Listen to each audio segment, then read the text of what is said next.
And using some time-lapse photography, look at how the Gypsies set up their trailer. We're going to be going inside that truck or trailer tonight, just part of All Access Night. Chance to do this a handful of times during the course of the baseball season. And Rod Barajas, Dave getting that mic put on him before the game. Taking the mound, James McDonald. J-Mac, who, like A.J. Burnett, has had great success overall this season, but especially here at PNC Park, where he is 5-1 with a 169 earned run average. Taking you right up to the mound with him, J-Mac. A beautiful night for baseball here in the Berg. Pirates try to even the series. A rare home loss last night. Jeff Samardzija was just way too tough. See if J-Mac can be just as difficult against former Pirate Paul Mahalam. Well, J-Mac certainly is due for one of those games where he just goes out and takes charge, dominates right from the first pitch he throws. First couple of starts after the All-Star game, just he's been out of sorts. It hadn't been him. There you see the numbers. Brought to you by the Western Pennsylvania Chevy dealers. That ERA at the All-Star break was about a 2.3. Now it's a 2.9. Underway, ball one. David DeJesus.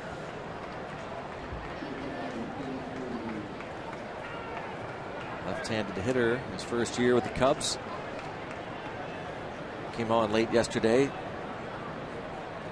Some defensive changes for Dale Swaim. It's 1 ball and 1 strike. What does J-Mac have to do tonight, Bob, to get back to form? Oh, I want to see early on keeping the pitch count down, having some efficiency with his pitches, and also working fast. You know, that really has become part of his game when he's pitching well. No time at all. He just gets the ball, gets right back on the rubber, and lets go. It's something that he started doing this year. But toward the end of last season, I think it was right after Karstens had that complete game where he threw 80-some pitches. You could see J-Mac tried to start emulating that. Stay away from the deep counts, not, you know, his mind thinking I got to try and strike everybody out. I don't need. He got in his mind, I don't have to throw 6-7 pitches to everybody goes up there. Try and get an out on first, second, third pitch. And that's one of the things that he's done. There's Karstens now walking down the dugout. But that, I think, is the thing that's made him different this year. He's going right at the hitters. He had a 1-2 pitch, threw a strike, fouled off, came right back with another 1-2 pitch strike for strike 3. So you saw DeJesus strikeout looking. Starlin Castro will follow. And it's Anthony Rizzo and Alfonso Soriano, career .319 hitter against the Bucks. Brian LaHare, Giovanni Soto, Darwin Varney, Luis Valbuena, and Paul Mahalam for the Cubs. Chicago's record 39-56 under Dale Swaim, the former Pirate, longtime coach for the Brewers. And in the air toward right center field, hit pretty deep, but McCutchen, he's going to watch it sail out of here when McCutchen started to approach the warning track. It looked as though perhaps he had a beat on it, but that's the strength of Starlin Castro. Just kind of casually pokes it out of here for an opposite field home run, his 9th of the year, and a 1-0 Cubs lead. Now that ball really carried well. The wind seems to be blowing straight out to center field. That, you know, might be a little window on what we can expect tonight. Maybe this is going to be a much different game than last night. Went right after him, fastball right down the middle, and Castro got it in the air, hit it well enough that sailed out of here. I think also, Greg, he had that real good backspin on that as he undercut the baseball as he hit it. Another reason why it just kept carrying, because it had to have a ton of backspin. About 3 rows deep over the right center field fence. And home run, the 11th allowed by James McDonald.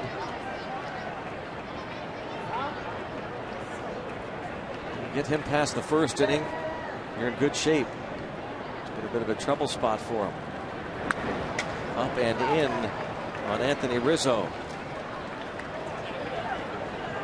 Last night 0 for 4. Starlin Castro's 9th home run of the season. Gives him 46 RBIs on the year.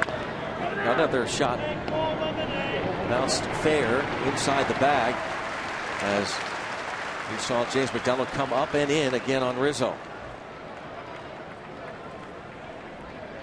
PNC achievement for the achiever in you. His last 6 starts, 5-0 and plenty of run support. The ERA up there in the 4s. That's mainly because of his last 2 starts where he's given up 10 earned runs.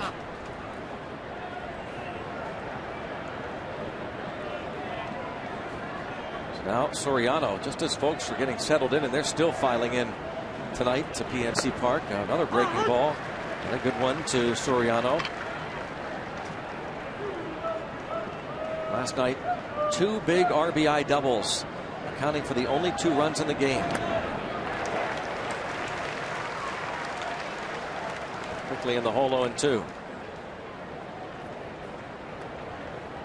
He came in, was a guy in that lineup that had some pretty good numbers against Bedard, and sure enough, he was the guy that did the damage.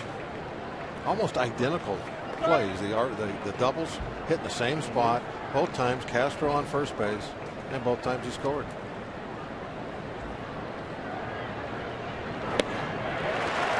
Well, good to see J-Mac didn't appear to be all that concerned. He went right back and got Rizzo and Soriano after the home run. It's 1-0 Cubs.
And the Cubs take a 1-0 lead.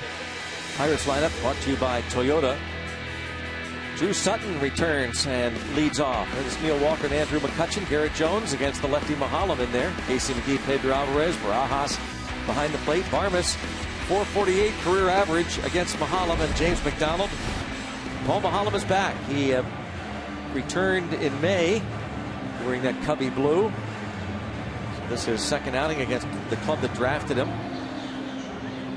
He went 5 innings, made the 26th. No decision, gave up a couple of runs, 4 hits, 5 innings. He has been on quite a roll lately. Facing Drew Sutton. Been a couple of games since Drew's been in the lineup. Was a fixture out there for a while. Hasn't been here long, but he's already got some huge hits for us. Quickly in the hole, 0-2.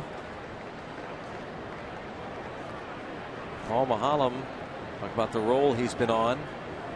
It's his 19th start of the season. His record 8-6 and the ERA just over 4. But 4-0 in his last 4 starts. Peel and Sutton rung up. Andy Fletcher on the appeal. Rivers Casino tips to win. Well, you know, Paul's very familiar to everybody. He is a member of the family. Everyone knows what he's going to do throwing. And Barmas, he gave those numbers, Greg. This is the day we're going to look back on and say that's when Barmas made his move. He's going to end up hitting 240 this year. Today's the first day of that. And J-Mac, he's going to be, he's back. I don't care about that first inning solo home run. He shrugged it off. Neil Walker takes a pitch for a ball, 1-0. Those first couple of starts in the second half, everybody has a little bump in the road occasionally, and that's all that was for James. I think we're going to see the same pitcher the second half we saw the first half. There's Castro throwing on to get Walker. And Andrew McCutchen will come to the plate. It sounded like those Rivers Casino tips to win had a little bit of 70s sitcom theme to them. Was that intentional on your part? Yeah, I believe it was. All of the family instead of all the family. Yeah. Welcome back, J-Mac, like welcome back, Cotter. Yeah. And what was the other one?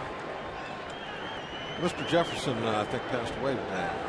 Oh, moving on up. Yes, that's why I decided to go that route.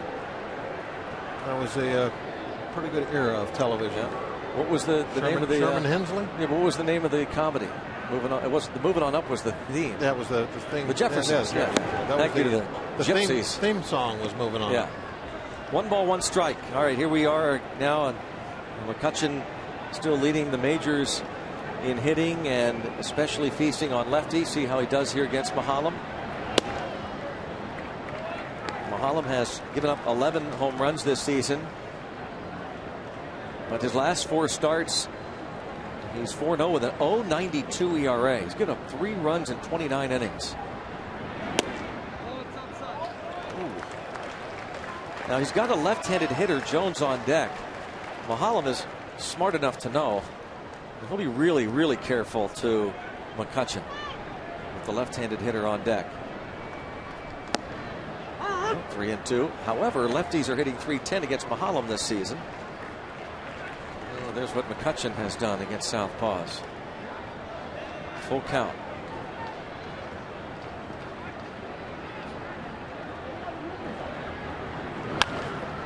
Chop left side. On the move, throw to first, and just did get him. Valbuena to Rizzo by half a step. Mahalam retires the Bucks in order. J-Mac back to work.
Brian LaHare will lead off against James McDonald. A home run for Starlin Castro. That's interesting. We haven't seen, at least I haven't recently, a patron take a picture. I guess it's Terry running that camera.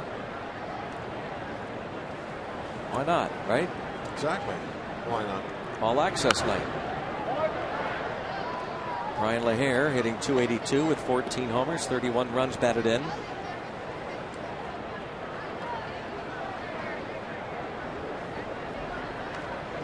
Got off to a great start. April, first part of May. In fact, when the Cubs came to town, third week of May, LaHare averaged well above 300, had 10 homers, 21 runs batted in. So since, he's hit 4 homers, driven in 10. Covering 2 months. 1 ball, 2 strikes.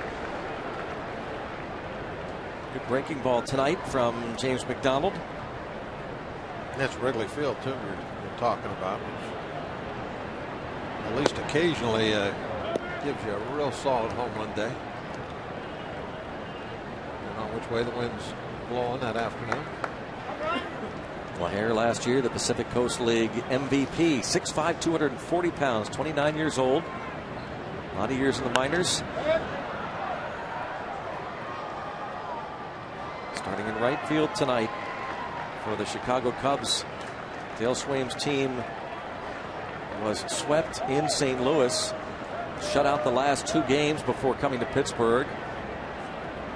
And that run that they scored in the 4th inning last night snapped a string of 28 consecutive innings without a run. Let's go downstairs now. Rob King. Rob? Greg, thanks very much. We saw Paul Maholm pitch that 1-2-3 first inning for the Chicago Cubs. When he was with the Pirates, he heard right around trade deadline time, so many times his name pop up in rumors. He's now in Chicago, but he's hearing those same trade rumors. I'm going to prepare for every 5th day and expect to win when I go on the mound. And whatever happens in between those days is, I can't control. I don't have the no trade clause or anything like that. So we'll see what happens in the next 10 days. Guys, trade talks heating up, and Paul Maholm's been linked to a lot of teams. We've heard the Pirates. Who knows if there's anything behind that? But we're going to hear lots of rumors over the next week or so. Paul Maholm's name's certainly going to crop up in many of those. All right, Rob, thanks a lot. This can be so much fun this week leading up to the deadline for baseball fans everywhere. But as we kind of mentioned this last night, Bob, that it's a lot more fun when you're the team involved in a race and talk about picking up players. Oh, sure. No doubt it is. But, guys in Paul's situation, I'd be surprised if he's wearing a Cub uniform 2 weeks from now.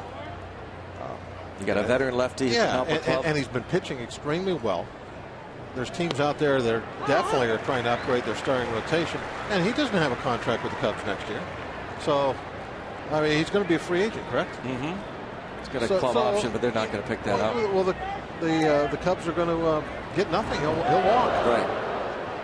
So they're in a transition period. They're rebuilding. I mean, everything points to Paul is going to be. He's going to be in a pennant race somewhere. And then going into a free agent year, being in a pennant race, if you pitch well, that really makes your worth go sky high. Barma's coming in. Look at him pick that ball up so quickly off that short hop and throw out Barney. A quick 1, 2, 3 seconds. Soto, a bit of a scare as he drove that ball to center field, but a 1, 2, 3 second. It's still 1-0 Cubs.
Access night, your chance to go inside the trailer with us. Go to rootsports.com to stream live and listen to our producer, Christian Roberts. There he is, our director. Next to him, Pete Toma. The lead Gypsies up front there. I suppose, Bob, that if you're home and you go to rootsports.com and stream live, you can actually hear at home things that we don't hear. How about that? Oh, yeah. That doesn't seem fair to me. No, it's not fair at all. I've always been curious what gets said in the trailer. You know they're making fun of us. Yeah, I'd love to hear. Maybe you could take notes for us. Go to rootsports.com, stream live. They always claim that they never make fun of us. I think that's true. Not true at all. And then you can hear laughter coming over our headsets. I know that occasionally there's a situation where they're talking about us. The overshift, the shortstop. Not that we ever do anything wrong up here. No. Say anything funny. No. It's funny how those giggles come moments after we make a mistake on the air. We start to hear, and then we're cut off. But again, you could go to rootsports.com and stream live and hear the whole thing. Watch how they, it's a very complicated job they have down there also. It's complicated? Well, they sit there and tell people what buttons to push. Oh, so it is complicated. You can see that right now. Yeah. And you could hear it if you're streaming live on rootsports.com. All access night. A lot of buttons in that trailer, I'll tell you. I went down there about a month ago, looked around, never seen. So it's like a mission control for NASA. It's amazing.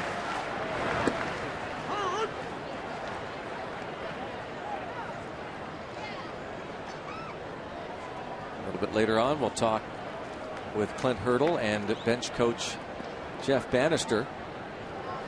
0-2 the count on Casey McGee.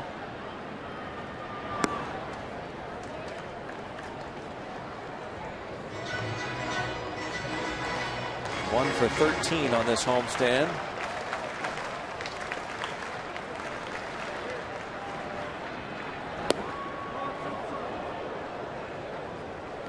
It was an odd game to watch last night.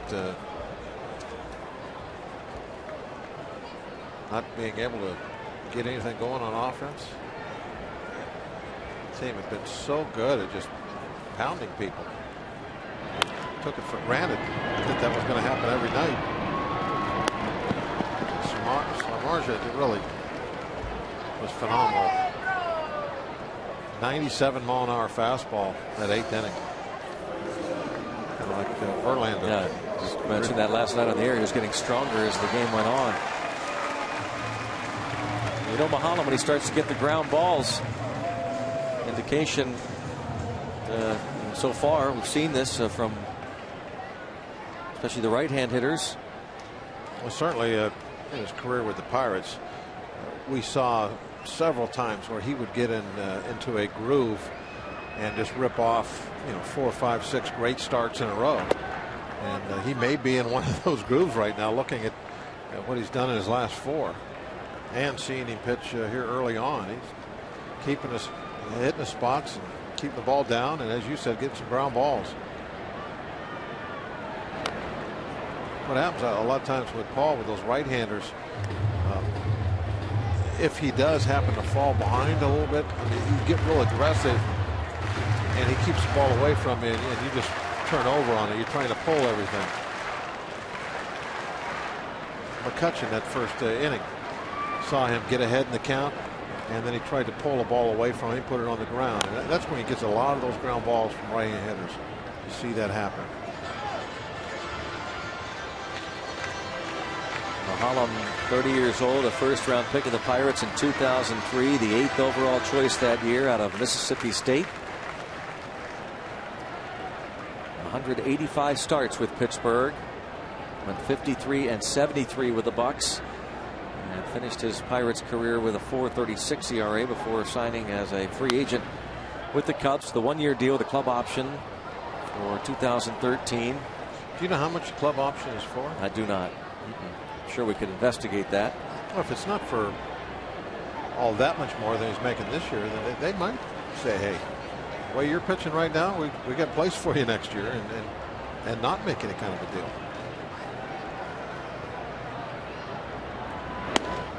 Strike 3 called. 6 up, 6 down for Paul Maholm. He and the Cubs lead the Pirates 1-0.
Something for you to do. Really?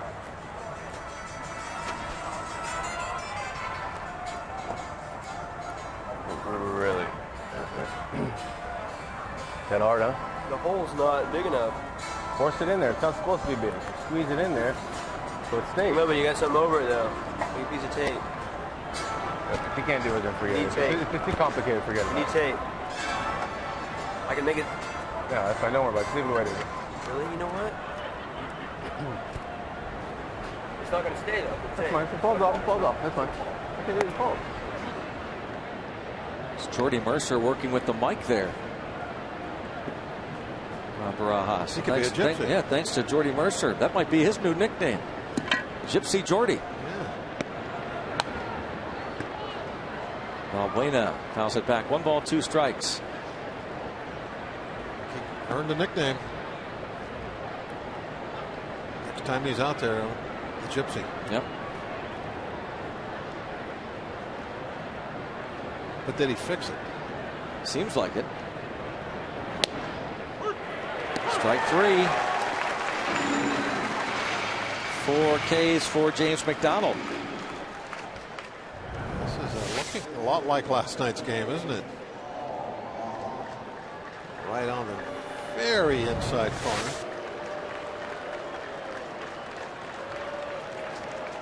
There's Paul Maholm. Got a nice little hand. Rolls this one to the right side. 2 outs. Well, if you're hitting the road, you can take the Pirates with you. Subscribe to MLB.tv. See every Pirates out-of-market game live online and on your favorite devices in HD quality. Visit Pirates.com to order. Get more details. MLB.tv. Baseball everywhere. You are everywhere with us. We're actually online on our all-access night watching what's happening in the trailer. Hope you are too.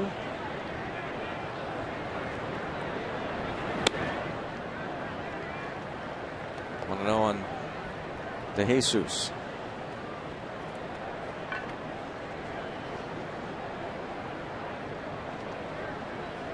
Be nice to get De Jesus out here 2-3 pitches and really do wonders with that overall pitch count. Haver Mulholland went up there swinging, hit the little ground ball. Sitting on 32 pitches right now. So yeah, I think a good sign for James. Fly ball to right. That's what you wanted. And coming up, Clint Hurdle, as you heard, Christian Roberts told us to tease Clint Hurdle. That's what we're doing. Clint Hurdle coming up.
Clint, this game looking a little like last night. It's great to see the pitching, of course.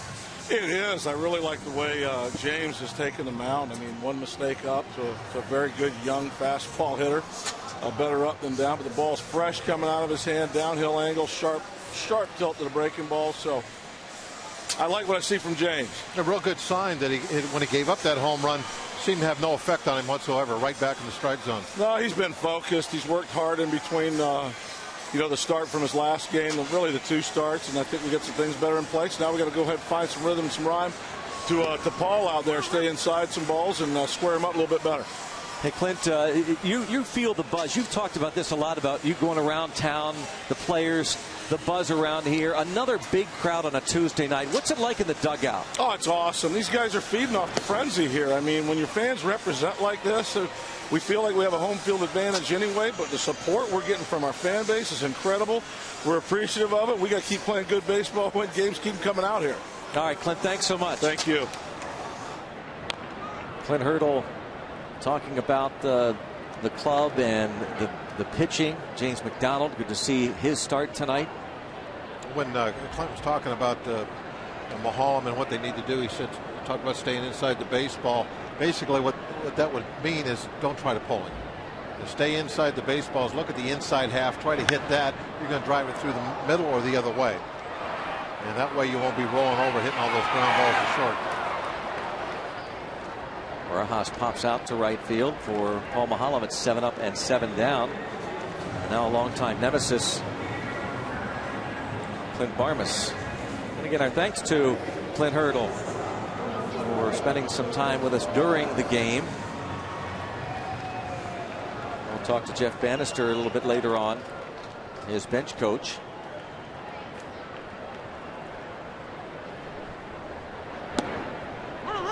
Barmas 13 career hits and 29 at bats against Mulholland, with a pair of home runs along with 3 walks.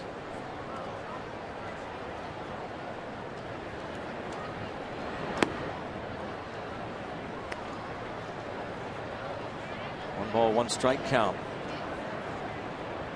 This is where it's going to get started, Greg. Going to go to Houston, where a lot of success, especially the second half of the season last year. Talking about Barmas, right? Clint Barmas is going to start that march right up the ladder with that batting average.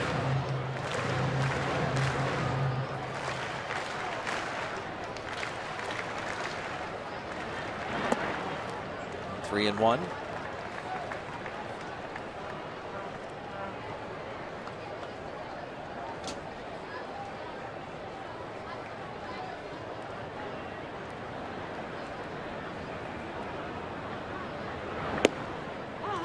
Full count on Barmes. Right down the middle of it.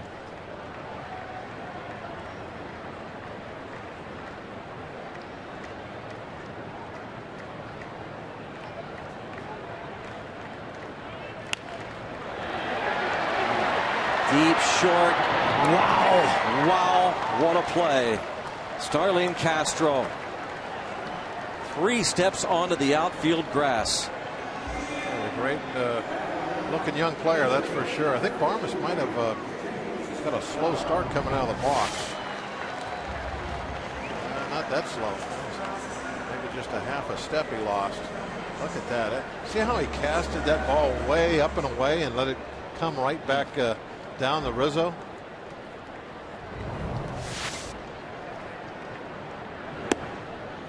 Playing the slice. Started that ball way up to the left, knowing that with the spin he was going to have to put on it, that the ball would come back. Pretty impressive. Well, you know that is because he's made that throw uncounted times in his life already, even though he's only 22 years old.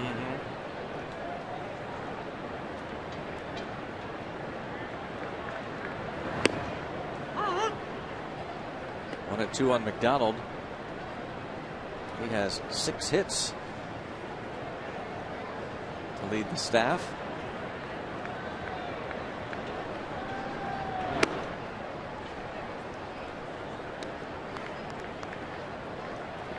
The Reds taking on the Astros tonight. The Reds, by winning last night, now lead the Bucks by a 1.5 in the Central.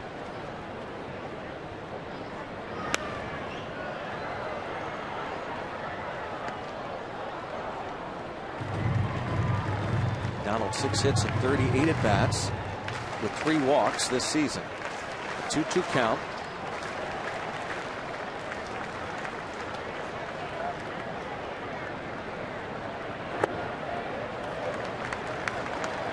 Three and 2.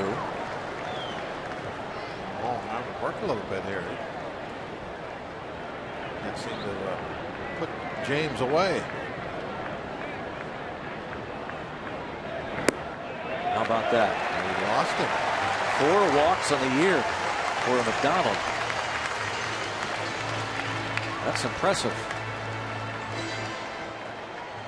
Well, that's another thing that I think James has improved on this year is his work at the plate. Every part of his game, just the body language out on the mound to the actual pitching, to the things he does at the plate, getting bunts down, that sort of thing. Everything is improved. Drew Sutton fouls a pitch off.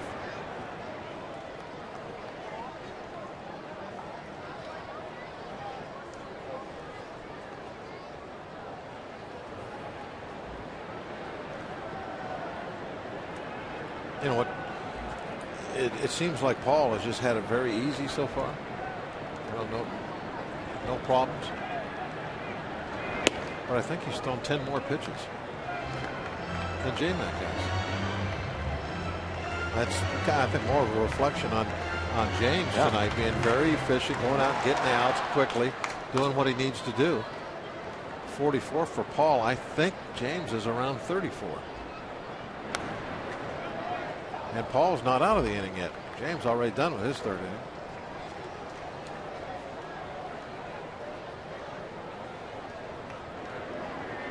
We're told 33 for James McDonald.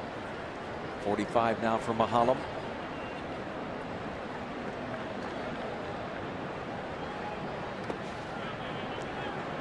Two and 2. See now, Paul's a little in love with the strikeout right there. You remember the first inning? It was the very first hitter it was De Jesus. he had a 1-2 count on him, and J-Mac went breaking ball, but for a strike. Didn't try to strike him out. Why didn't he put the ball in play? Let's get this at bat over with. Now, he took it for strike 3, but it was right there. Whereas if you're trying to strike somebody out, you're going to try and bounce that ball, get the swing and a miss. That means you're not thinking about being efficient. You're thinking about getting a strikeout. You don't want the guy to put the ball in play. And I think that's where James has really improved this year, is he's not always thinking strikeout. There's times where, yeah, I don't want this ball put in play. But there's very few times through the course of a ball game where that should be important to you. Most of the time, here, put this ball in play, because that's how we get you guys out. Is somebody catches it and throws to first. Strikes out Sutton for the second time. His 4th full count ends in a strikeout. It's 1-0 Cubs.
Pirates Baseball on Root Sports is brought to you by Chevrolet and their award-winning cars, trucks, and crossovers.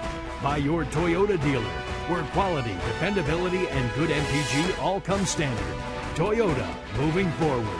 And by Day Automotive. We're going to make your day. Let's go Bucks!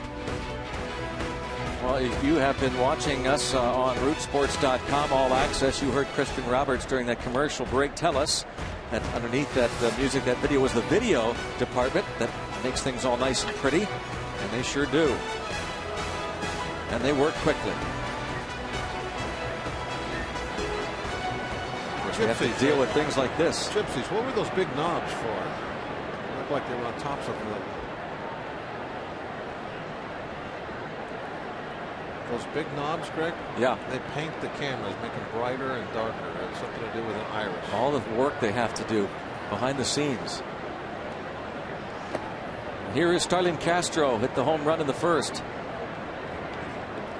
Gypsy said that video was not, I thought it was sped up, but it wasn't. That was actually how fast they're moving. Absolutely. That was live.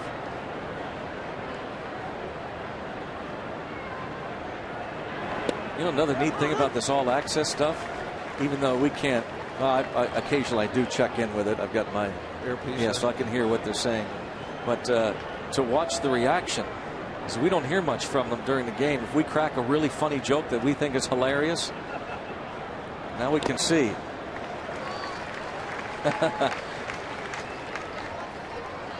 1-2 on Starlin Castro. With Anthony Rizzo to follow. James McDonald.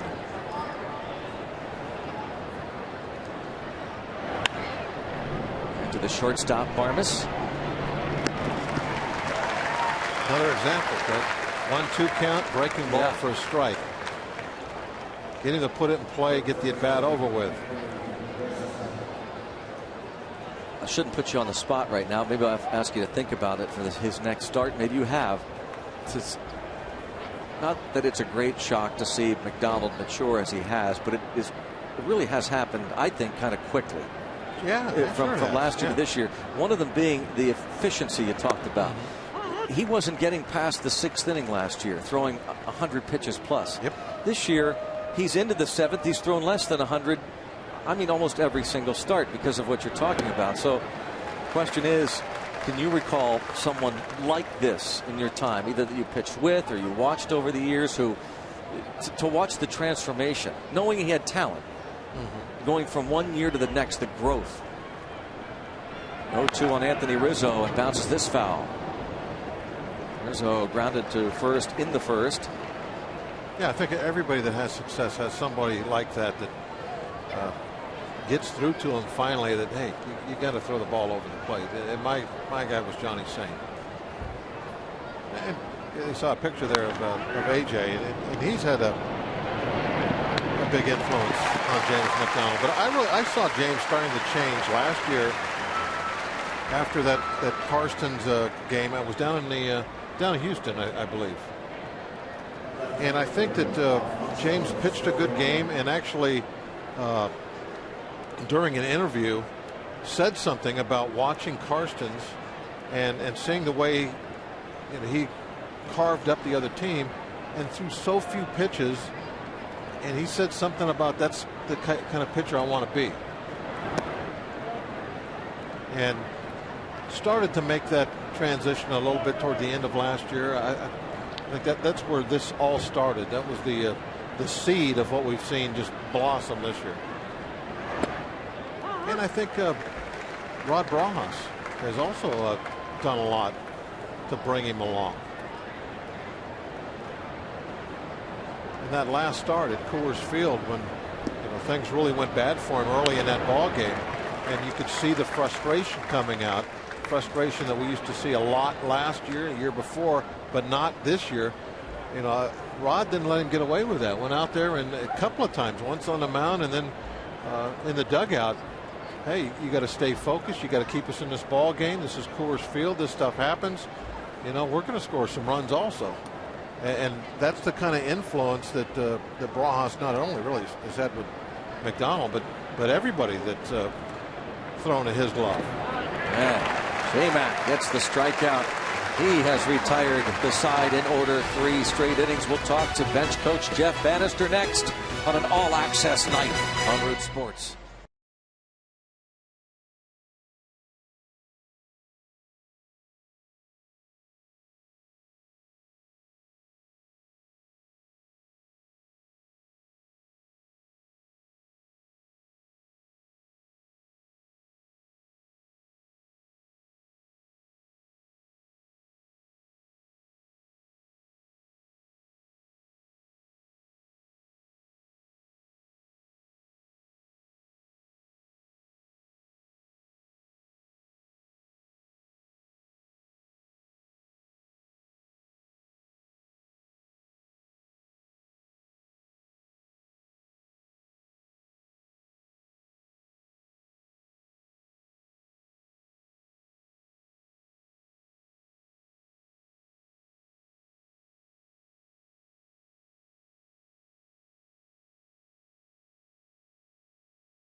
Jeff Bannister, who has been with the Pirates organization since he was drafted back in 1986. So indeed a Pirate for life. Banny, thanks for being with us. I know you've been asked this several times, but how much fun is it to have been drafted by this organization, to have played for the Pirates, to watch some of the good times, go through the really tough times, and now see all the hard work that you and others in the organization have done and be involved in a pennant race like this? Brownie, I got to tell you, I'm absolutely ecstatic to be able to be standing in this dugout talking to you, watching the things that are going on, enjoying the fans, and seeing the brand of baseball that we're playing right now. And you know, I've told this many times. I pinch myself every morning, and I feel like I'm one of the luckiest guys that ever walked. Hey, Manny, I know that Clint gives you a lot of responsibility during the ball game. You know, what are some of the things, because I think people at home don't realize exactly all the stuff the bench coach has to do. Tell fans a couple of things that you're doing during the game. For instance, the interaction between you and whoever's catching is constant every pitch, correct? Absolutely. No, that is help control the running game, which has been a challenge for us at times this year, as you well know. But no, it is when we get runners on base, I work hand in hand with the catchers and the pitchers and try to keep those guys close. We know that a lot of clubs in the National League love to run, and you know, we have a litany of pick-off moves and slide steps and things that you used to utilize when you were pitching, Bob. And my favorite, the step off. Exactly. Talking to Jeff Bannister, the bench coach with the Pirates, and Banny also, I mean, among many other things, you're right there, and you I guess almost have to share a philosophy, don't you, with the manager? Absolutely. You know what, Clint and I are on the same page almost always. You know, there are times I believe that a manager doesn't want his bench coach to be straight on page every time with him. I mean, you got to be able to bounce things off each other, give him different ideas within the game. But, you know, there are times that, you know, I'll bounce some numbers off of him, some guys, some matchups, and he'll ask my input, my opinion on you know, matchups as far as pitchers and hitters, and, you know, should we run or should we not run?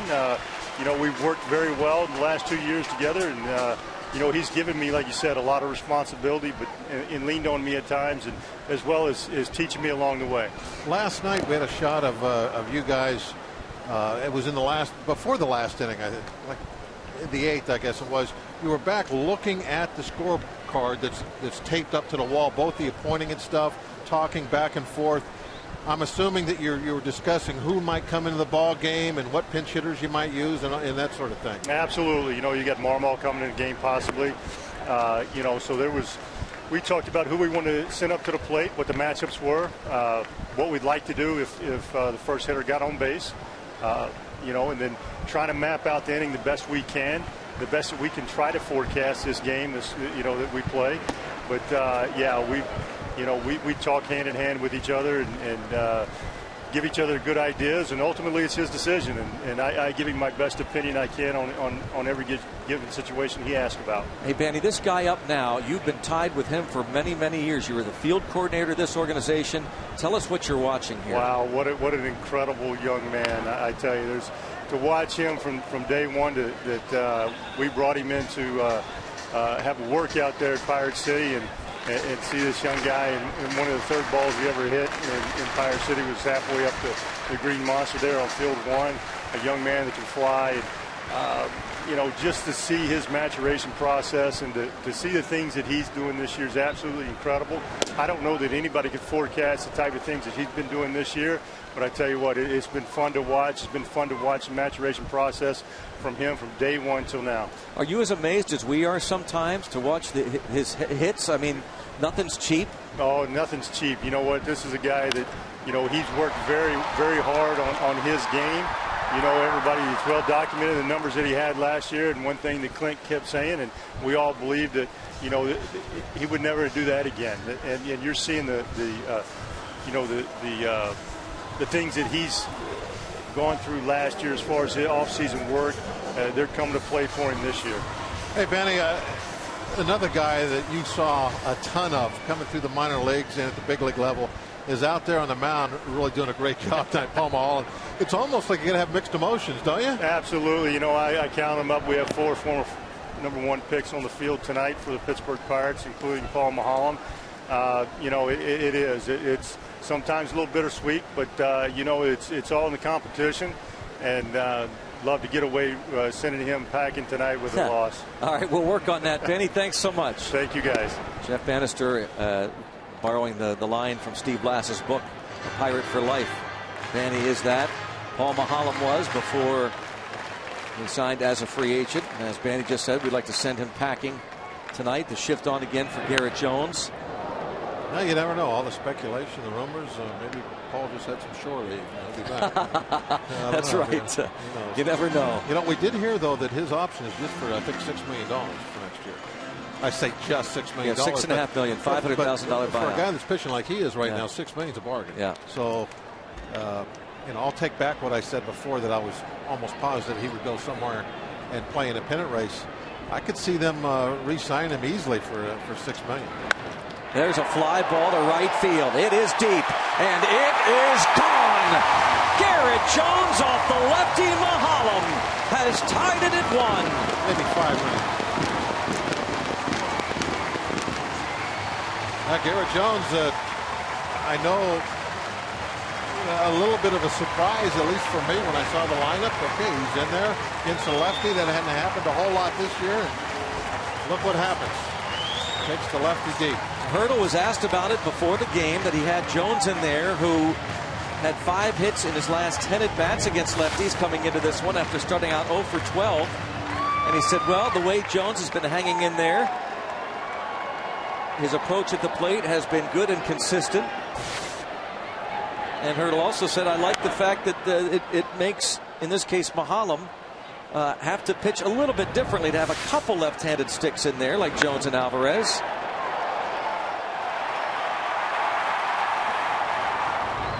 I've seen a few managers do that over the years. Well, they will sprinkle a few lefties in there, and I think it's a great idea, and it certainly pay dividends here.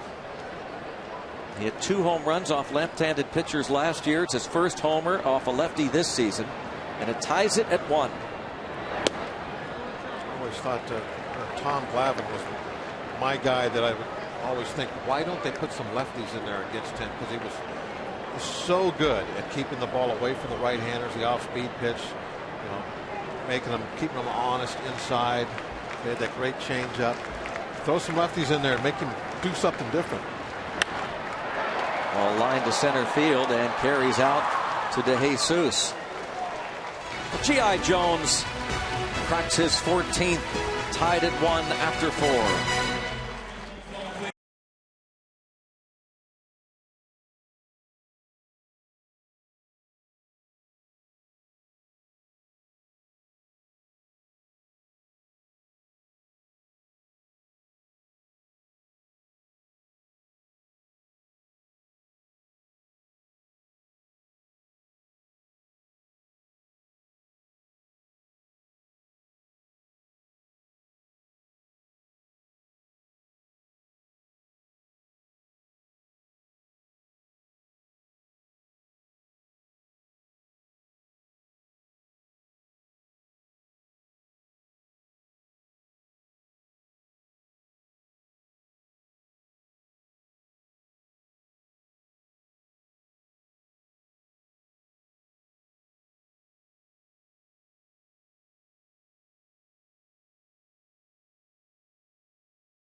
Currently, if the season were to end today, the Pirates would be in.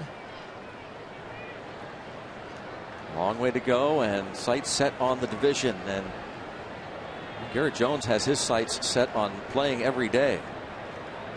righties or lefties. First home run off a left-hander for Garrett Jones since August 16th last year, when he had a walk-off home run against the Cardinals' Arthur Rhodes here at PNC Park.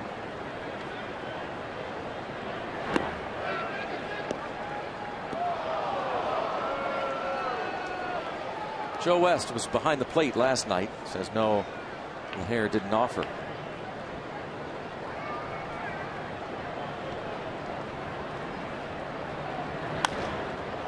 Hit deep to left center field, but room for McCutchen.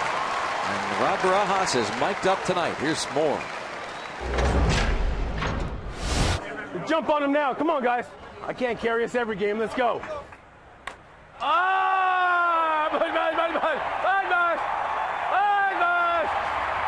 It's high. He's getting it. It's high.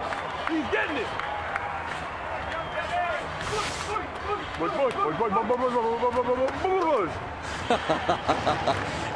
I can't carry us every night. Let's go. Rod Barajas, a very, very popular bucko amongst his teammates. 2-0 the count on Soto, Cubs catcher. Yeah, that stuff's going on constantly in the dugout. Guys yelling at each other, especially when you're winning. Then nothing's off limits. You can say anything you want.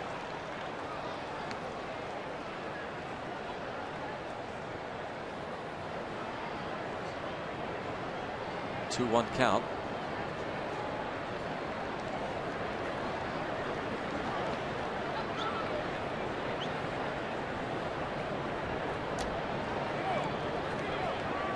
Soto flied to right center field in the second, sent McCutchen back to the wall.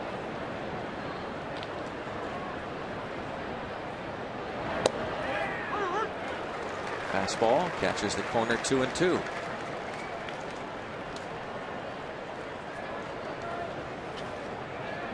One down in the fifth. One hit. It was a home run to the second batter of the ball game.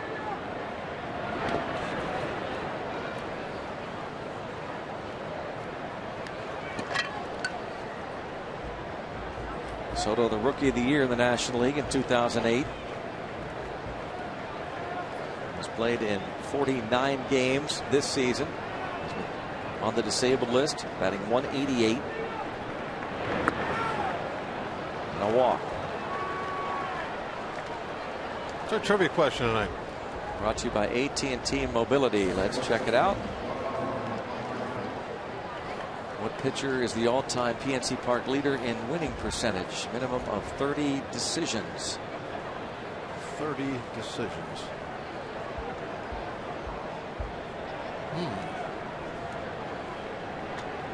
Todd Ritchie?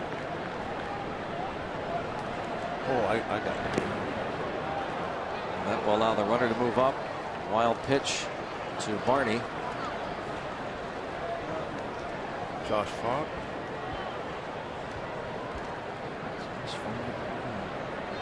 Kip Wells.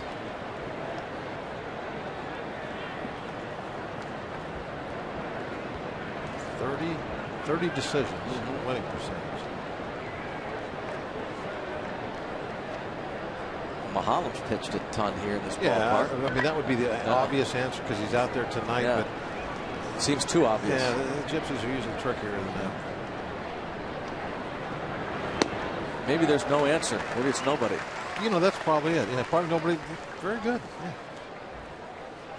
That's the answer. You wouldn't mind that, would you? No. I think that'd be a great way to end the trivia question. In case you missed it last road trip, Bob. Well, I wasn't thrilled that the answer was nobody.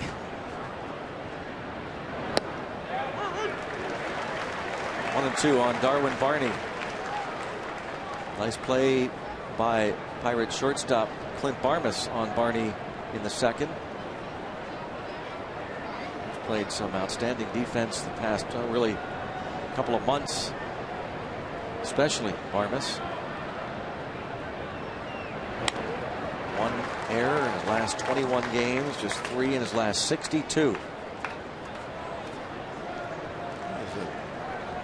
So quick with the exchange. Glove to the throwing hand all the time. You don't see him go bare hand very often. And because he has so much confidence in being able to get the ball out of his glove into his throwing hand just about as that's quick. a great point. It is so rare to see him use that bare hand. He's a one-handed guy.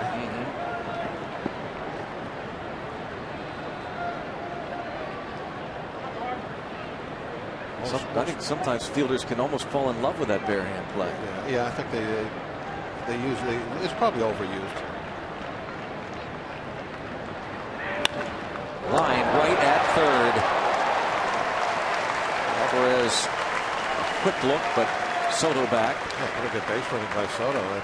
That would be an easy one to get caught off because it was hit so hard. You don't have time to make a move back to the bag.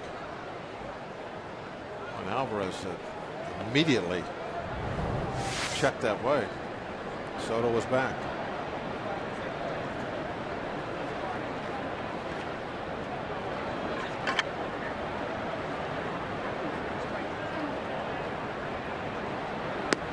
Now this might be one of those situations, Greg, that you do want a strikeout. Don't let the ball be put in play. And if you miss and you don't get it and you get the base on balls, you do have the pitcher coming up next.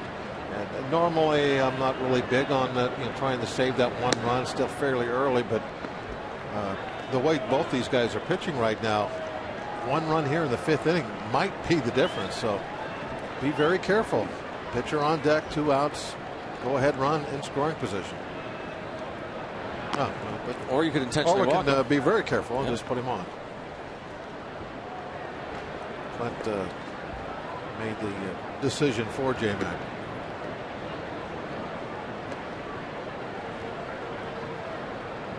So we'll face Mahalam with 2 on and 2 out in the 5th in a tie game.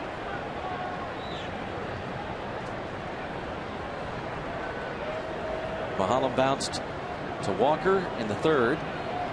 Oh, just 2 base hits all year. One of them a home run off Ian Kennedy, June 23rd, 2nd career home run for Mahalam. I remember the first one. That was at Citi Field. May of 2009 against John Mayne, his first one. It's all of his home runs in May.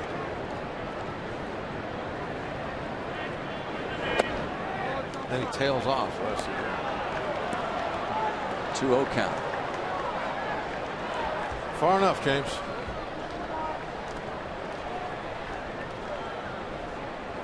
Go after the strike zone for sure. Everything you got. 3-0.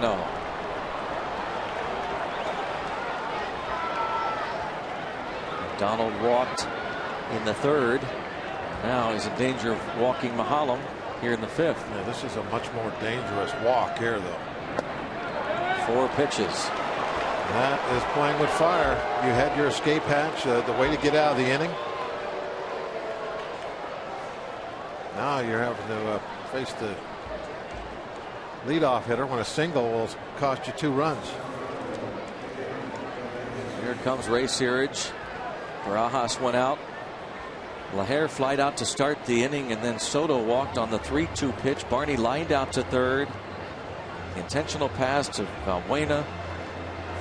Well, this is one of those, okay, we can't do anything about that now.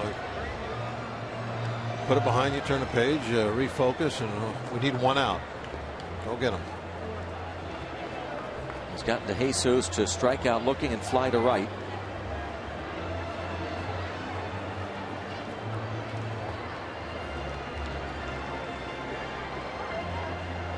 Jesus, 2 homers, 23 RBIs on the year. At 3rd base, Soto. Valbuena at 2nd. And Mahalam at 1st. No place to put De Jesus. A tie game.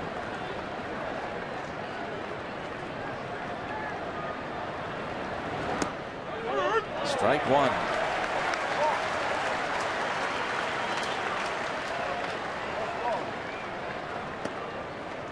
Two career slams for De Jesus, including one earlier this year.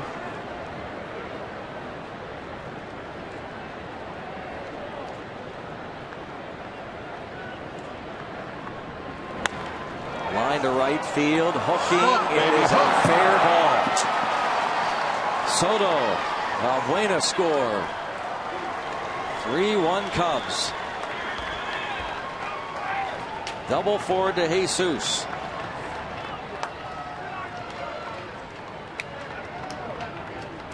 Same thing again. You can't do anything about that now.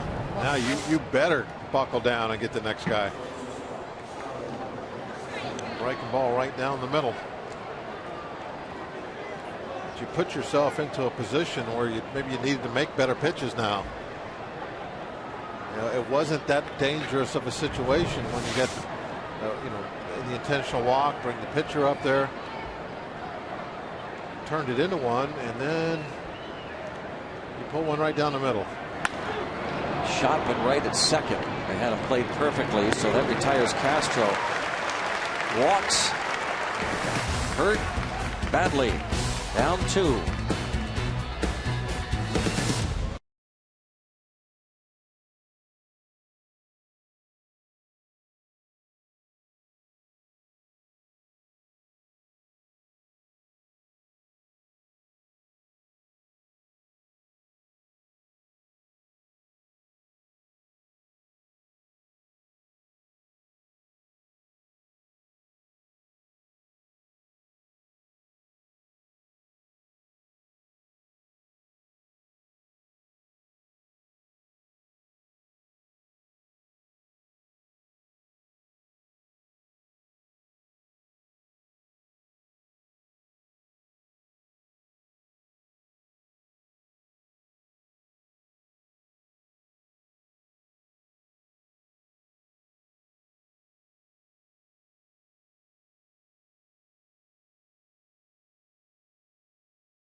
Tomorrow to see an exclusive interview with Pirates skipper Clint Hurdle and Steelers head coach Mike Tomlin. Watch them talk candidly about the city of Pittsburgh, their fans, coaching a professional sports team, and much more. This video available tomorrow morning at Pirates.com under the Pirates Productions tab. And congratulations to Mike Tomlin, a contract extension. He and Clint Hurdle have become pretty good friends. Catch that interview tomorrow on Pirates.com. Meanwhile, tonight on RootSports.com, you can follow what is happening in the truck, the trailer. David DeJesus, a 2-run double to give the Cubs the lead again. Pedro Alvarez here in the 5th against Paul Maholm takes strike 1. He struck out looking in the 2nd.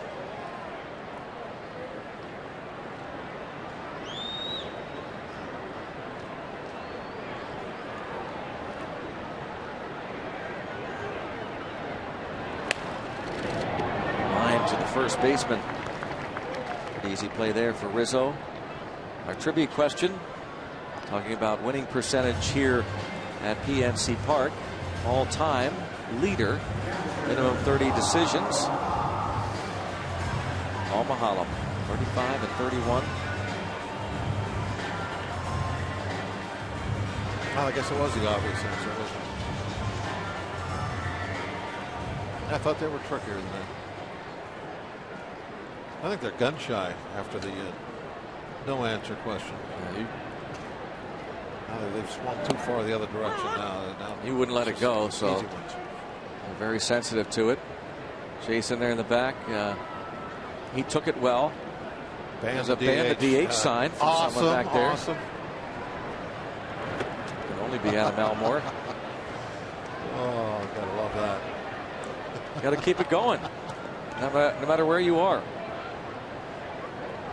You know, if you bring these root sports signs like they have to get on TV, make sure you add a little, in the little corner, ban the DH. Right, that'll get you on every time. Yep. If I see it, I will put in a personal request that you are on TV. Fourth K for Paul Mahalem. He's gotten the line out and the strikeout, and now faces Barmes. The one hit for the Pirates, a home run, and before the double by DeJesus, the one hit was a Castro home run. Was that question? Was that just Pirate wins? You want to revisit? You want to revisit that? If Paul wins this game tonight, does that go? I'm trying to think ahead if this question ever comes up again. There's always technicalities that come into play on these questions.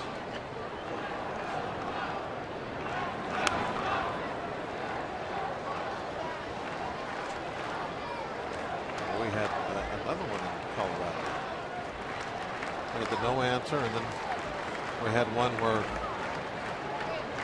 there were two answers. Technicalities. Yeah. So I always got to make sure I get all the facts right. Toward right center field. Catch made by DeJesus. The Pirates go down in order through 5. Cubs up 3-1.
Pirates Baseball on Root Sports is brought to you by Barrel Automotive.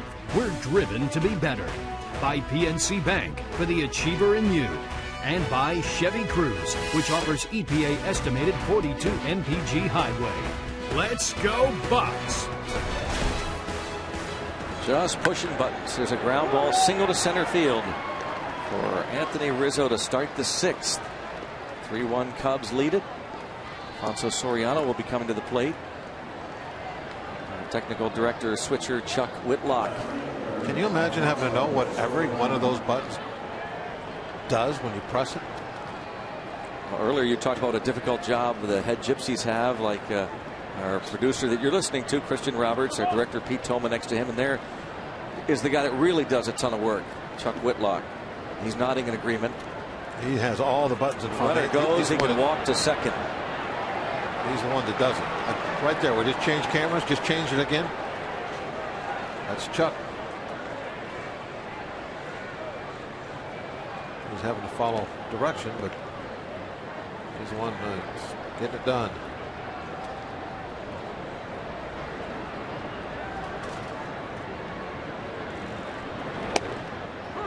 Just as McCutcheon, McDonald had forgotten there about Rizzo, who had that walking lead and was able to coast into second base with his first steal.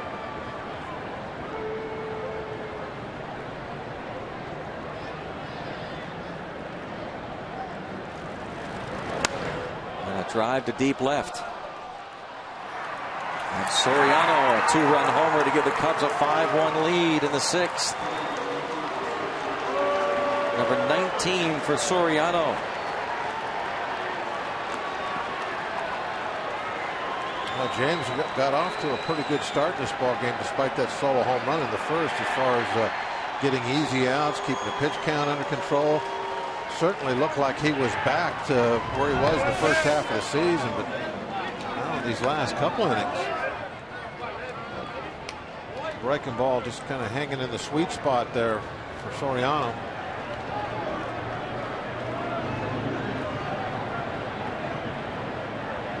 Nice catch. Soriano, Cubs fan there, raising his arms. The home runs are getting to be an issue with James, not just the control situation, being efficient. You kind of discount the home runs. One's hit up in Miller, one's hit in Coors. Those are great home run ballparks. PNC is not necessarily a great home run ballpark, especially left. You got to pound it to get it over that fence. Soriano was without a home run his first 30 games this season. He's hit 19 over his last 60 games since the middle of May. Bounced to first. LaHare retired. This day in history presented by Day Automotive. Pirates score at least one run in every inning. 11-2 win over the Reds back on this day in 1901.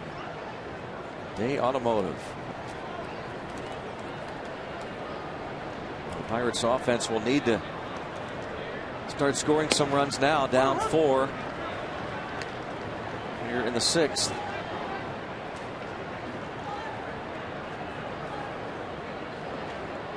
Jared Hughes loosens in the Pirates bullpen.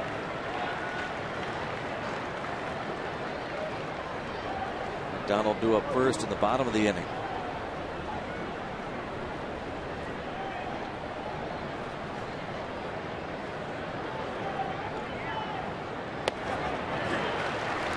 Soto down on strikes. If you're looking for a silver lining in this game for James, I'm still seeing him keep things mentally together out there. You wouldn't know by looking at him that he is down 5-1 in this game. Nothing going on as far as the way he's acting out there. And that's important because that was a big part of what he was doing early on before the All-Star break. Rod Barajas, AJ, of course, next to Carstens. They have helped James a lot in that regard.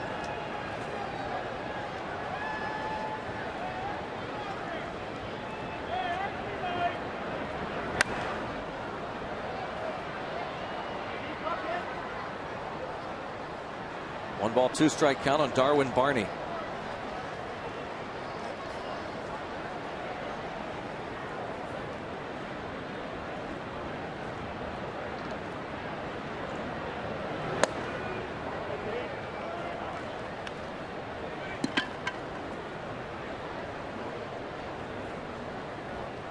Donald 10-3 on the year. This is 20th start. Trailing 5-1. Barney goes the other way. He has a 2-out single. So J-Mac has now get up 5 hits. A fastball that just right in the center of the plate.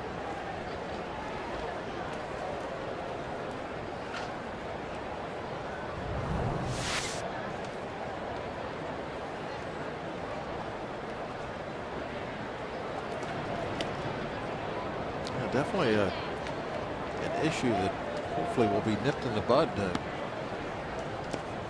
One of the huge reasons for our success, one of quite a few was James in that first half. The Buccos need him to continue to be that pitcher.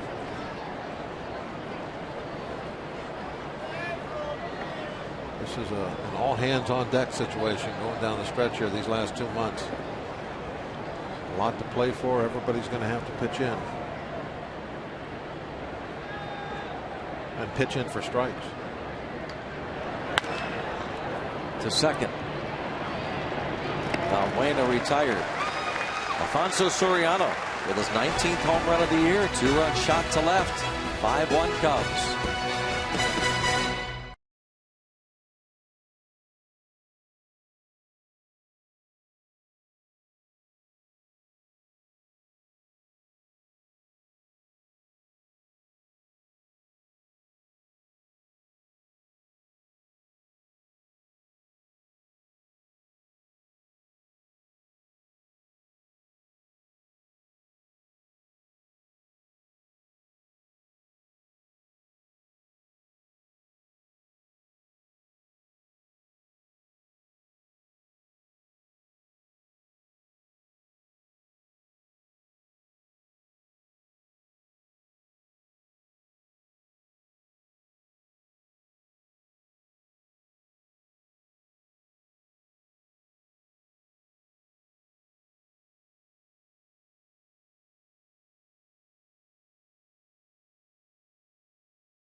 At the bottom of the 6th inning, Rod Barajas doing his best to encourage James McDonald.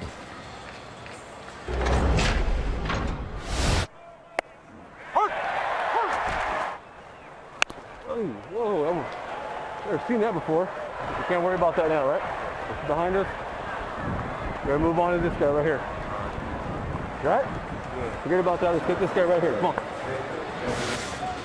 And that last exchange, that was after the walk to Paul Maholm, where he was trying to get him to get past that, and you got to get the next guy. Obviously, you can't change the past, and Rod was out there making that point. So James McDonald goes 6 innings as Harrison drives one to left field, sending Soriano back toward the wall, and he makes the catch on the track. Josh Harrison batting for McDonald.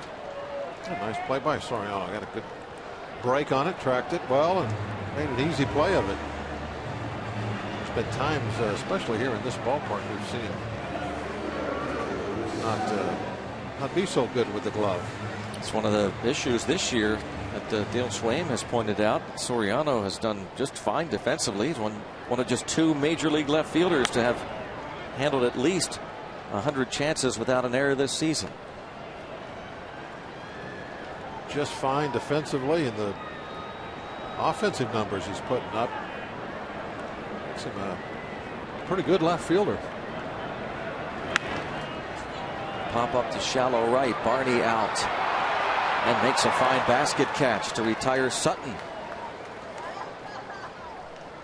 And we'd like to welcome Zito Media subscribers from the Coudersport area of Potter County, Pennsylvania. Thanks for watching and rooting for your Pittsburgh Pirates. All of us at Root Sports and the Pirates appreciate your support.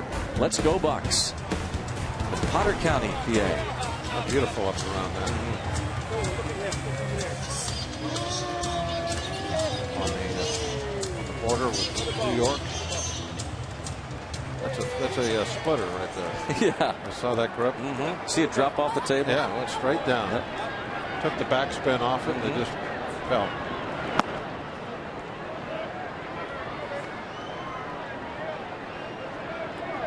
Pirates with 1 hit, the Jones homer in the 4th. Paul Maholm continuing his good run for the Cubs.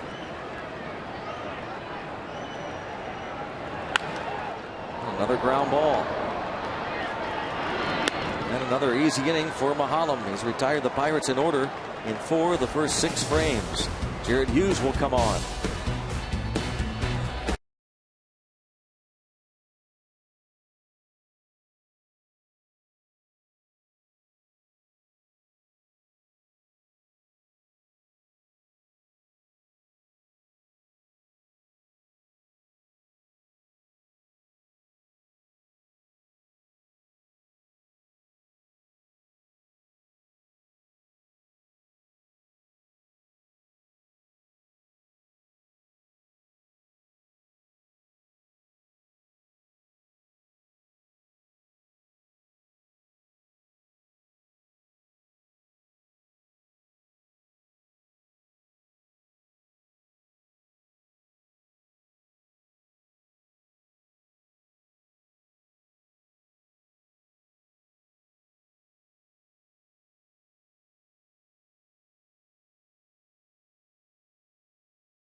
A.J. Burnett earlier, we heard him talking to James McDonald, Rob Barajas right next to him, so we picked up this from Clint Hurdle.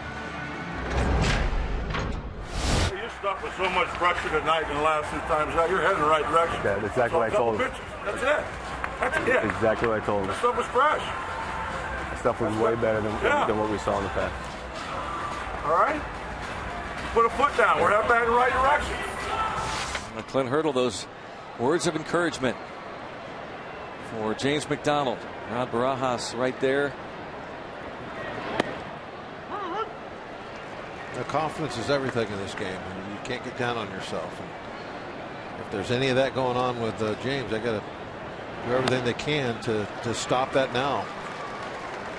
No reason to get down. There's so much baseball to be played, so much at stake right now.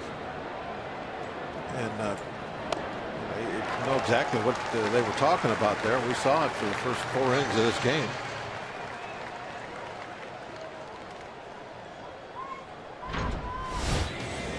You heard Clint Hurdle talking about your stuff was so much fresher tonight.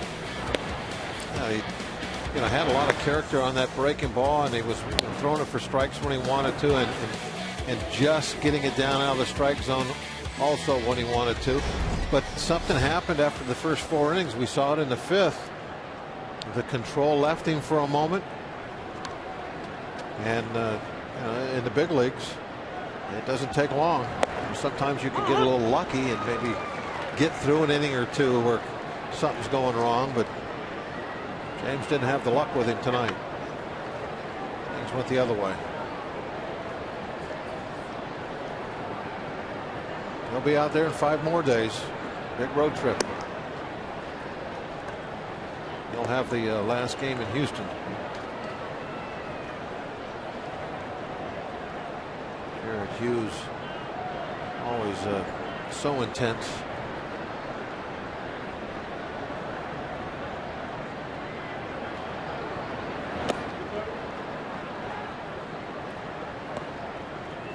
Jared's numbers on the season. See, everything is in great shape. ERA just below 2. Look at the opponent batting average, only 217.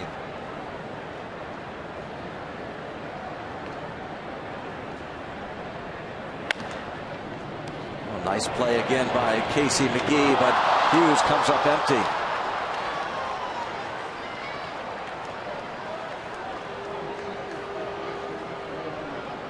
be an error on Hughes. When you flip that ball, you want to throw it out in front of the pitcher so he can run into it. It's, in this situation, let's take a look at it again. But I think Hughes has to reach back a little bit behind him, and that is so tough. You also have to find the bag here. So you got to look for the bag. You're reaching behind you. You're actually running away from the baseball.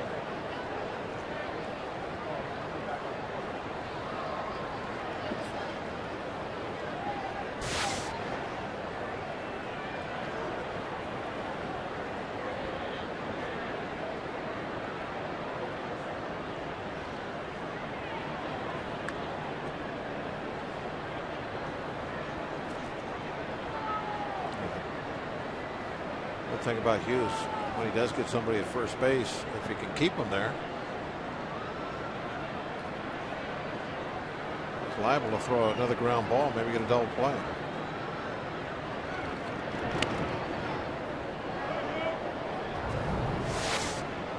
There it is again. You get a good look at the way he has to reach back for the ball. Goes off the tip of his glove. He had to take his eye off of it for a moment because he has to find the base. The error again went to Hughes, but if that ball is out in front of him and he's just kind of running into the ball and at the same time able to see the base, I mean, it makes a huge difference on the pitcher as far as the degree of difficulty. I wonder if McGee had to do it over again. The ball was hit hard enough, and even though DeJesus runs well, he might have just taken a little bit extra time to lead him rather than that quick flip. You could see on those replays that DeJesus was still quite a ways from the bag. The quick flip,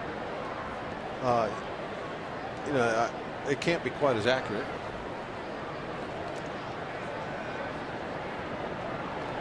But you're not thinking about it.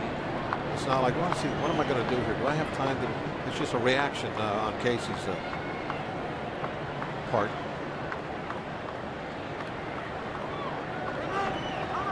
Time's called. And also, I'm sure he meant to get that ball out in front of Jared. He didn't mean to put it back there behind him and have him try to catch the ball behind him as he's running toward the bag. That's just one of those physical type errors. You just kind of nod your head to it. It happens in baseball, and you move on. McGee's been such a pleasant surprise defensively for the Pirates over there at first base. He's been a huge plus defensively. Making all kinds of picks, making plays like that. Yeah. He didn't lead it out there far enough was all. Maybe misread the speed that Hughes was running, or he meant to throw it further out in front than he actually did. Who knows? But there's so many things go on in the course of a game. You got to be able to forget that. Runner goes. Got it. Oh! Man. Safe call at second. A stolen base for DeJesus. Here comes Clint Hurdle. Rob Drake, the umpire there. Well, I thought, obviously, I said, I thought the ball was there in time. Apparently, Drake didn't see a tag.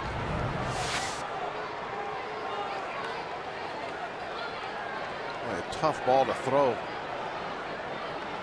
And if the tag is there, he's out. Oh, he's out by a mile. He's out easy. You see the tag on his leg? That's a bad call.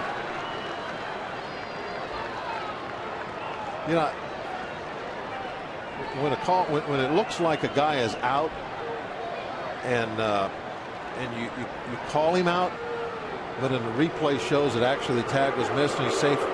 I can understand that. But when a guy looks like he's out by a mile and you call him safe, you have to see something. Another look. There's the catch. There's the tag. And as we saw from the other view, that tag came. Here it is. The tag comes right there before well before the foot hits the back. So the call goes the Cubs' way. Rob Drake Apparently didn't see on this pickoff try. The ball trickles away from Walker's glove. De Jesus with his 4th stolen base. That's what I disagree with. I know what you were going to say. Didn't see the tag. Well, in my mind, he has to see the tag missed to make that call. You have to see daylight to make that call. There wasn't any daylight. 2-2 ball, a 2-2 count, a 5-1 game in favor of the Cubs. And Hughes strikes out Castro for the 2nd out, 2nd K. A hard sinker, 93 mile an hour, and it just goes in there and bites hard down. Look at the downward break on it right at the end. Slides right underneath the bat.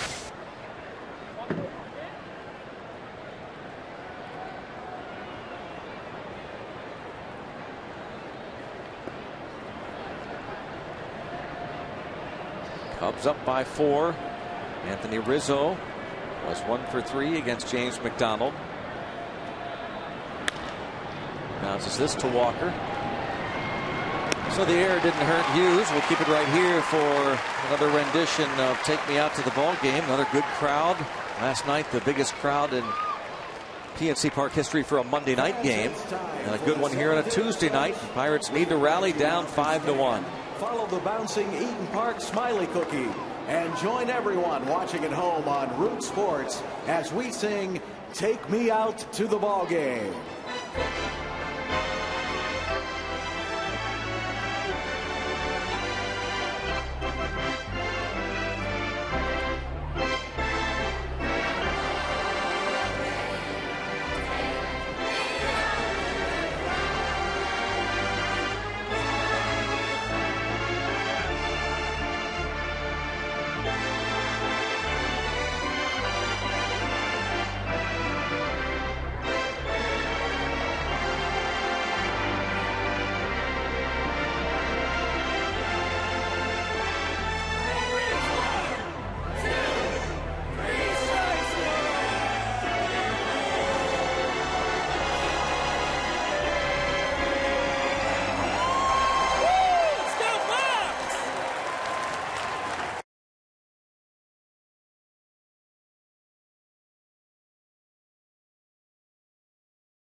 Shots from the AGH cam tonight. PNC Park where the Pirates trail 5-1, need to rally. Here's Andrew McCutchen against Paul Mahalam, who's tossing a 1-hitter through 6. It's his former club. Be a nice comeback to PNC Park. Be able to do this, and I'm sure he was thinking about this start for a long time. Said earlier he's a part of the Pirate family. A first-round draft pick, came up through the minor leagues, had especially a lot of early success with the Pirates, which is awesome. That very first year has had a lot of good runs that we showed earlier with the trivia question, that he's the all-time best as far as winning percentage in this ballpark. And, you know, he wanted badly to have a game like this in his first one back. Following Jeff Samardzij's nice start. 2-2 on McCutchen. He strikes him out looking.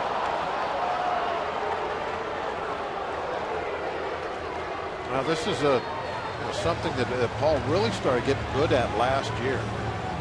It was maybe missing from his arsenal of weapons. That fastball inside for a strike to right-handers.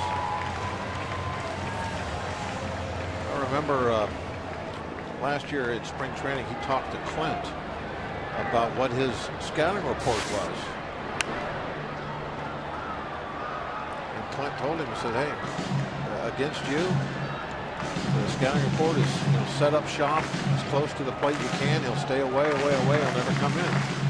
And boy, that really changed Paul a lot last year. He started pitching in an awful lot with that fastball. Jones hits one deep again. Towering drive that is foul. Homered his last at bat. Got over the stands. That one's out on the Riverwalk. There it is. Look, got all the way down in the river.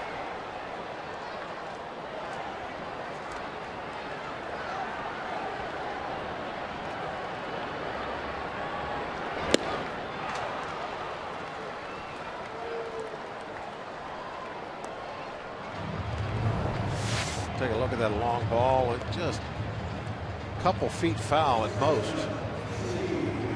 One big bounce. Down the hill of the water. Not too late. Almost got there. Home run leaders in the National League. Barrel brings you this list.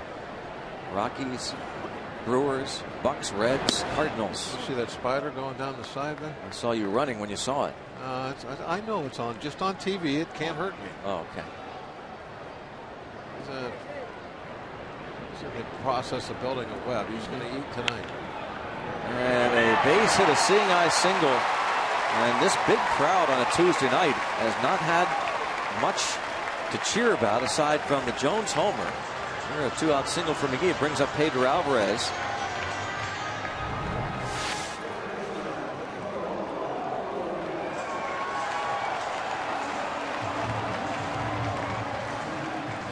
Different look here from a new left field camera. Just for all access night. Definitely a seeing eye. Ground ball, perfectly placed. And I think they were playing him to pull, too. There wasn't much of a hole to hit that one through. Alvarez holds off on a pitch in the dirt. A late appeal. Joe West said no. Alvarez lined out to first base his last time up. He struck out looking his first time. Paul Maholm has struck out 6.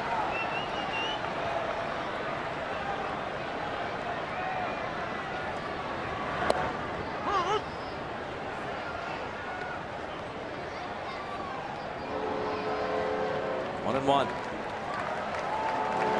Bucks have come back more times than any other club in the National League. Down 4, and now a 1-2 count on Alvarez. And right away, Soto goes out to talk with Maholm.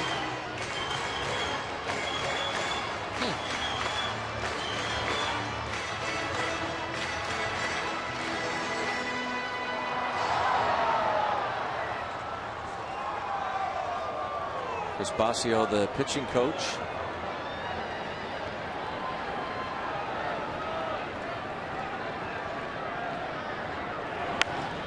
And a little soft single to left. 2 aboard. Got it rolling a little bit here. Now we need somebody to come up with a big hit and get us back in this ball game. Doesn't necessarily have to be over the fence. Nice gap shot. Something to get a couple of runs home.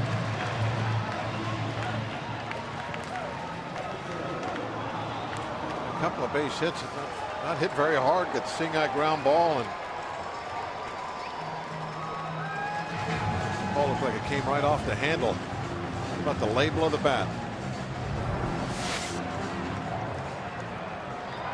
So a little good fortune has put the Bucks in position to maybe get up off the floor in this one.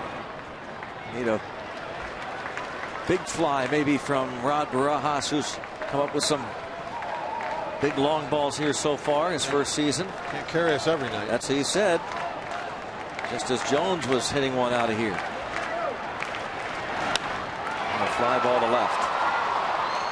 Bucks will strand a pair. We played 7. Still 5-1 Cubbies.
Sports is brought to you by Jeep.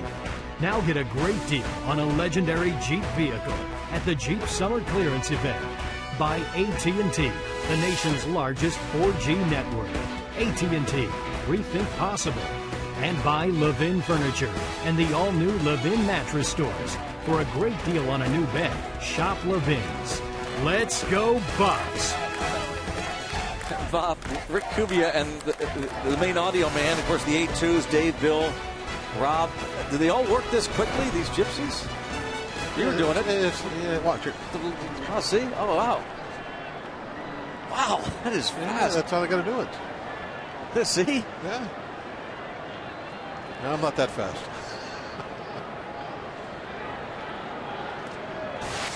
Rick makes his job, sound Ricky, pretty good. as always. Kubia. There are so many microphones involved with putting in a game like Dave. this. Lots of microphones, he said. See? Yeah, lots of microphones. They're everywhere. They're in the outfield wall. You can hear the outfielders when they crash into that wall. It's just a great setup they have here. But it takes a lot of work behind the scenes, and we're getting a look at that tonight. Brad Lincoln, the new pitcher. One of the many microphones down there right behind home plate. I think that's over by the on-deck circle. Broken bat, little flare, is going to drop in for a hit. Soriano, who homered his last time up. Hey, don't miss Sky Blast, presented by Iron City Beer, featuring Zambelli Fireworks and Styx. Live in concert Saturday night, August 11th. Following the 7:05 game against the Padres. See a Pittsburgh favorite. They'll perform all their hits, Renegade, Lady, and much more. Tickets going fast. Go to Pirates.com. Styx, August 11th.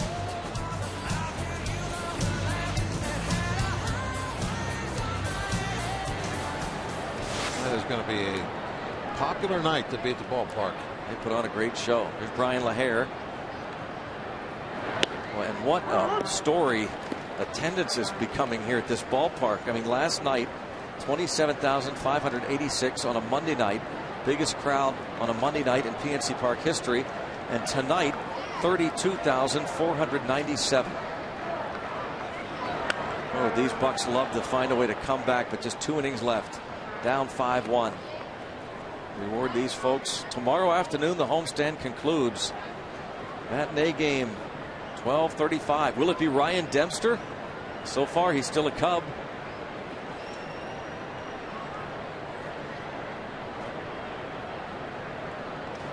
Braves and Cubs agreed to a deal yesterday.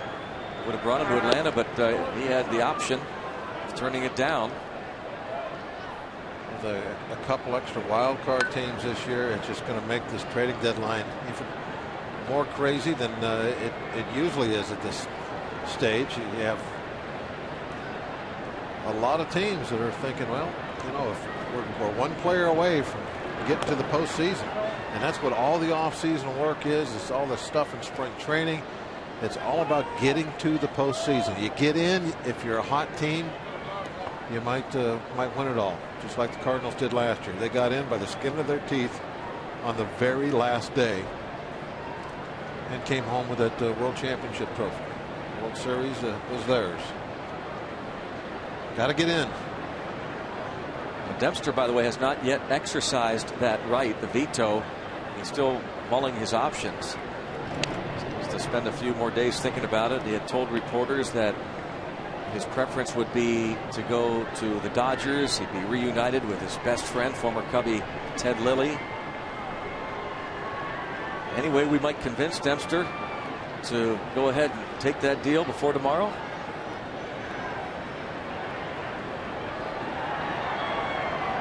See what happens. 1-2 on LaHare.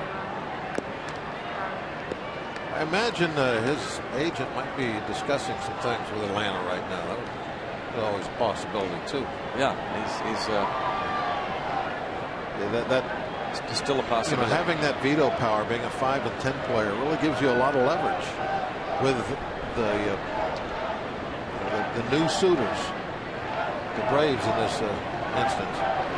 Major League ERA leader Ryan Dempster, 2.11, scheduled to start tomorrow.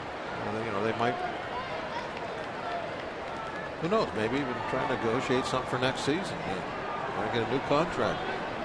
You know, I don't know how that works, but I would assume that would be a possibility.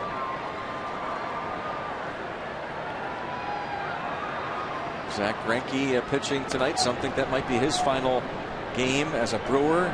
That perhaps the Braves, if Dempster declines, they go after Greinke.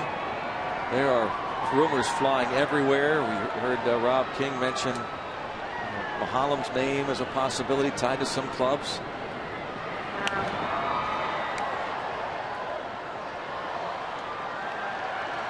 You know, with the Cubs going through the transition, they're gonna be in the middle of this right down to the end.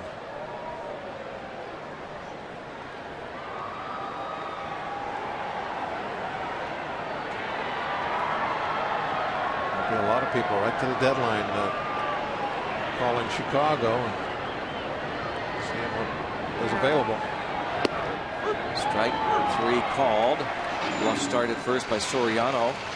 LaHare is a strikeout victim.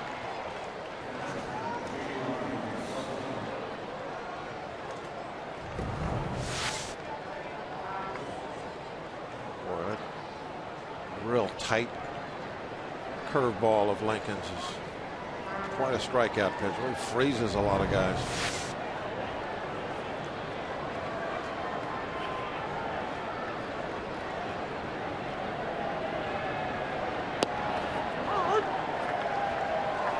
I'm going to pass along our best wishes to Juliana Fortunato, recovering at home. Involved in an auto accident recently as a pedestrian. Huge Pirates fan. Just turned 18. July the 13th, she runs cross country. Be a senior at Baldwin High School this fall. Broken bat roller to second. There's 1 and 2. 2 more shots at the Cubs. Scoreless 8 for Lincoln.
down to the Pirates minor leagues, and the Altoona Curve right-hander Tim Alderson placed on the disabled list 7 days. Tight right elbow. 11 starts this season. 3-3, 4.91 ERA for the Altoona Curve. Brought to you by Allegheny Sports Medicine.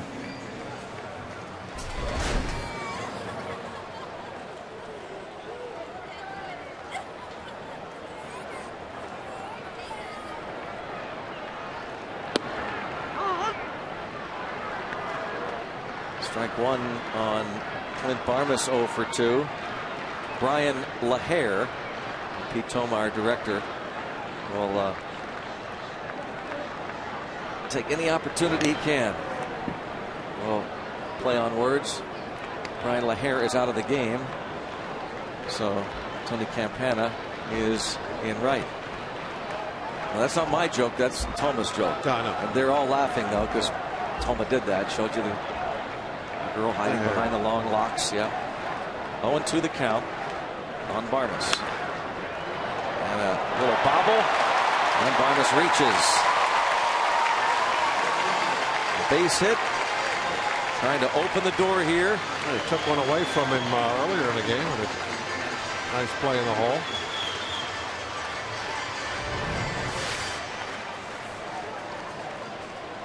Wow, that ball was right in the very middle of the glove. I don't know, how did that come out? couldn't have hit more in the pocket. So Gorky Hernandez will pinch hit now. Nothing gets by the AGH cam. No. Almost all the time we see balls like that, plays like that, or where there's a replay and you see, well, it hit on the thumb, it hit out on the very edge, the fingers. That one, Greg, hit right smack in the heart of the glove, right where you want to catch the ball. Somehow got out of there. He's made 14 errors this season, 29 last year, and there's a double play ball. Hernandez runs very well, but that's a double play. And this is an area where I think the Pirates are going to work real hard in the next few days. Nothing against Gorky Hernandez, but when you're involved in a pennant race, and the Pirates know it, they want to get somebody up there with maybe a veteran presence who. Well, remember what Clint was talking about, trying to stay inside the baseball with Mulholland. And this is definitely not staying inside the baseball. You don't want to put the ball on the ground in that situation. It's going to be a double play. And when you try to pull him, where's it going to go most of the time? It's going to go on the ground. And a younger guy, is going to be all amped up, getting that first at bat and maybe, try to pull instead of, doing what he knows he's supposed to be doing in that situation. What the scouting report says, take him the other way, take him back through the middle. And so I think that's what you're talking about, Greg, with the veteran bench. You're more often not going to get that type of an at bat. But also, we've been seeing a lot of ground balls to the left side tonight. It's not just Hernandez.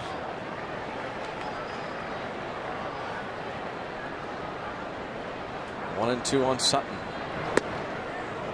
Tonight is a perfect example. Just because you know exactly what a guy throws, how he likes to pitch, everything about him, from A to Z. If he executes, you're still not going to be able to get the hits. Mulholland has allowed 4 hits. The Jones home run in the 4th. Moments ago, the ball off of Castro's mitt that was ruled a single. A seeing eye hit by Casey McGee in the 7th.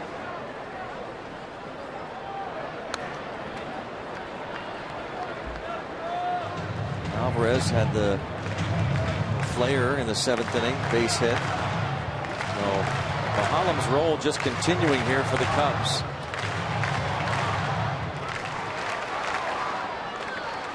Braves have a 4-3 lead in Miami.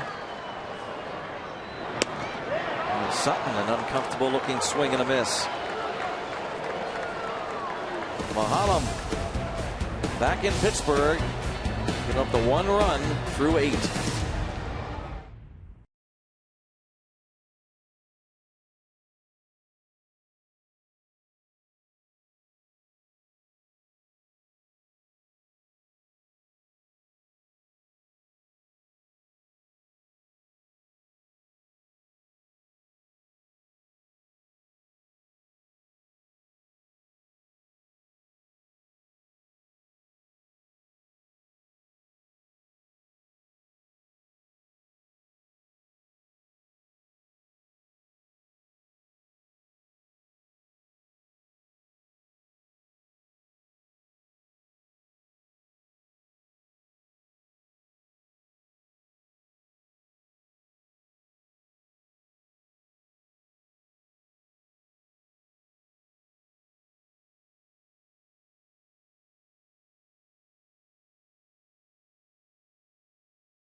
August 10th, 7:05, Free Shirt Friday. All fans get a Pirates t-shirt presented by Milan Specialty LP.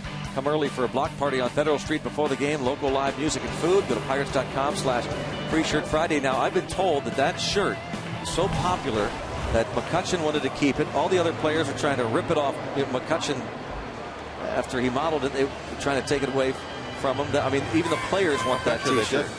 No, they didn't. It went right back into the promotions department. Here's Evan Meek. Hutchinson didn't keep it? No, not yet. He'll get one. Evan Meek returning last night. Faced 3 batters, walked the first 2 before getting Darwin Barney to bounce back to the mound in the 9th inning. 3rd stint with the Pirates this season.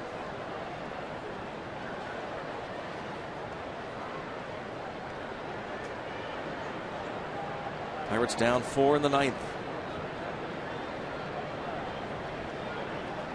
Barney 1 for 3 against James McDonald. He's on the hook. He went 6, gave up 5 runs. What a different game it could have been for McDonald had he not walked Soto. And even after that, after 2 were out, the wild pitch moved Soto to second. They elected to intentionally walk Valbuena, and then a free pass to Mahalam. Popped up. Barmas.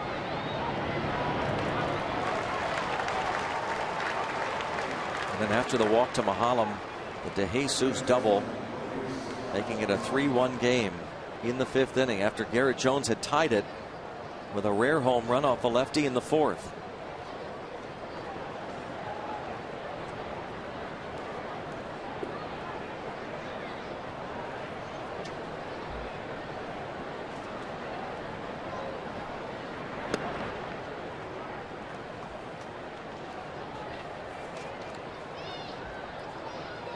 Valbuena 0 for 2, an intentional walk.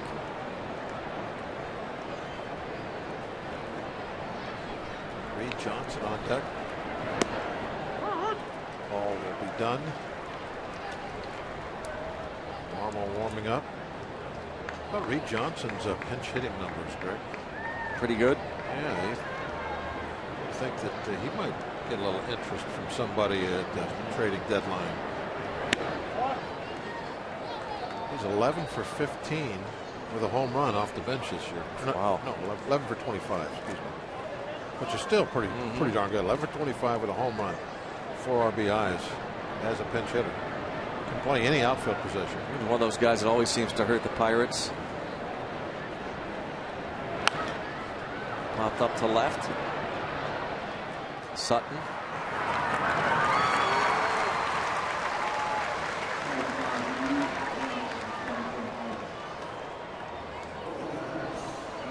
Mahalam done after 8 strong innings. Meek gets the first 2 and now faces Reed Johnson.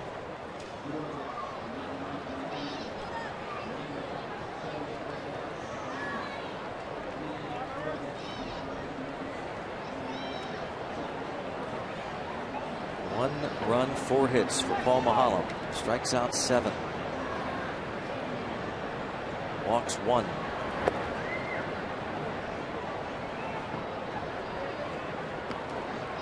Mahalam continues that string, having tossed at least 6 innings with 1 or no runs allowed in each outing. His last 5 starts.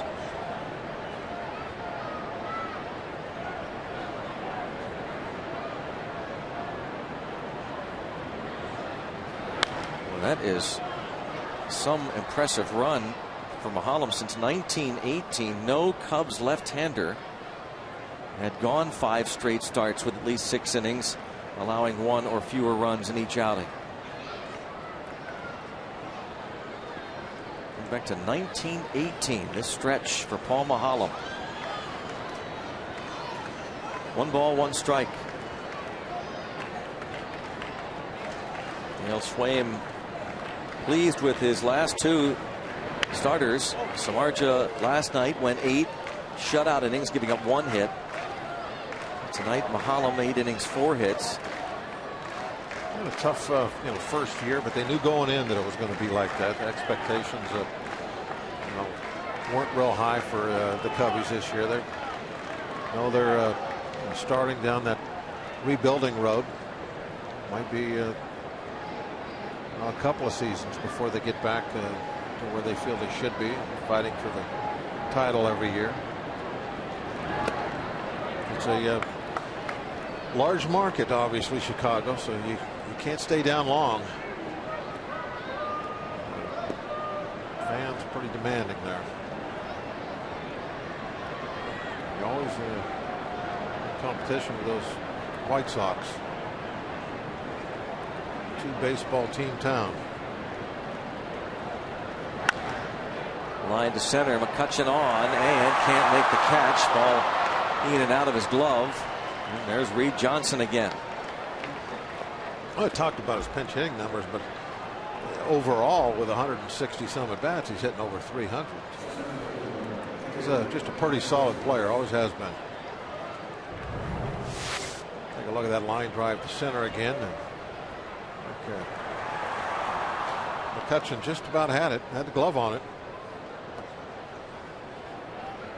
And that's what we're talking about with that AGH cam. It shows exactly where that ball hit every time. That one hit the little finger of the glove. Never got inside by the pocket. To Jesus. 1 for 4. 2-run double in the 5th.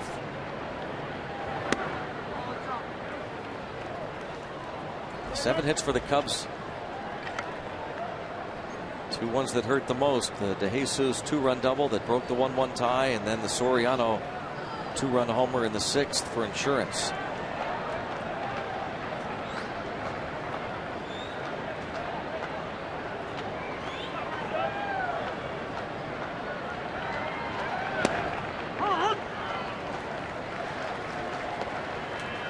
Walker, McCutchen, Jones due up for the Pirates in the bottom of the 9th inning.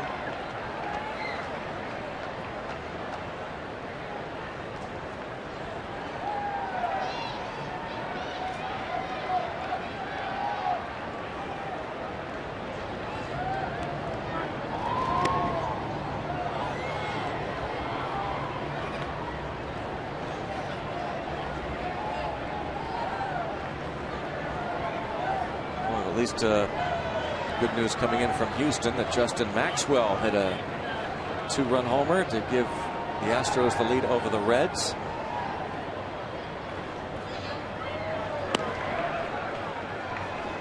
Two and one on DeJesus.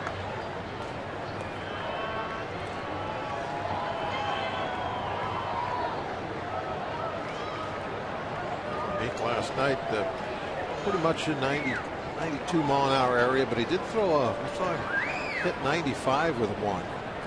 Something we were looking at a lot earlier in the year. What kind of velocity? Pretty good jump right there. That's 2 tonight. That's a couple of right-handers.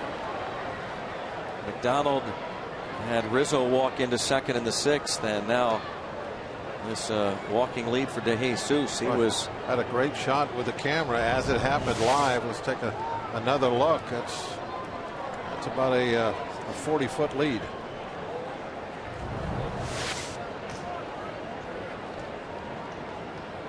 There's not a whole lot the pitcher's going to do about that. If you're right-handed, you can't see what's going on. Somebody, well, actually more than one person, the bench, the second baseman, first baseman, everybody has got to be screaming, step off.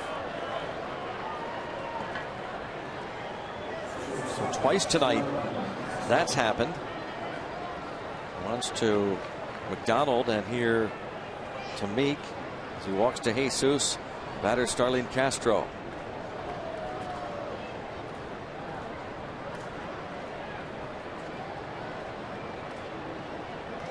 Reed Johnson steals his second base of the season.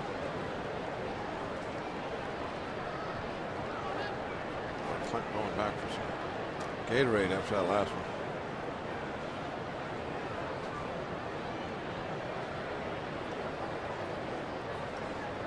Game was looking pretty good there for a while, right after the Jones home run. Felt real good about it.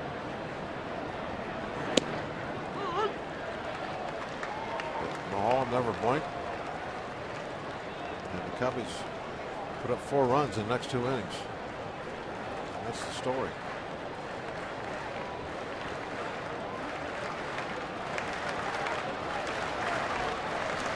Starlin Castro got such an early start in his career, being just 22 years old. Can you imagine if he stays healthy and continues to play at the high level he has already, what his lifetime numbers may be? You could be looking at a possible Hall of Fame.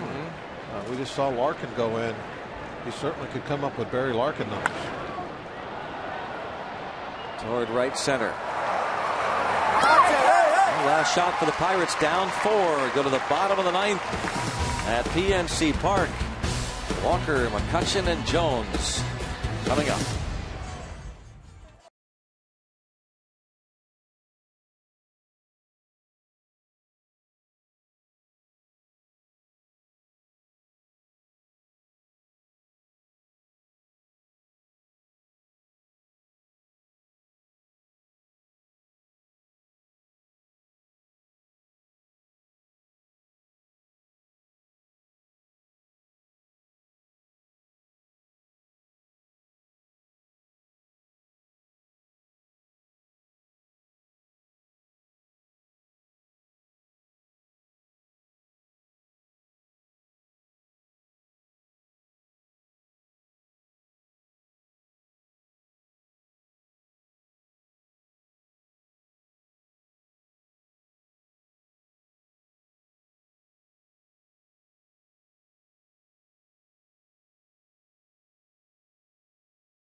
The Pirates schedule tomorrow afternoon. This homestand concludes, then a long trip.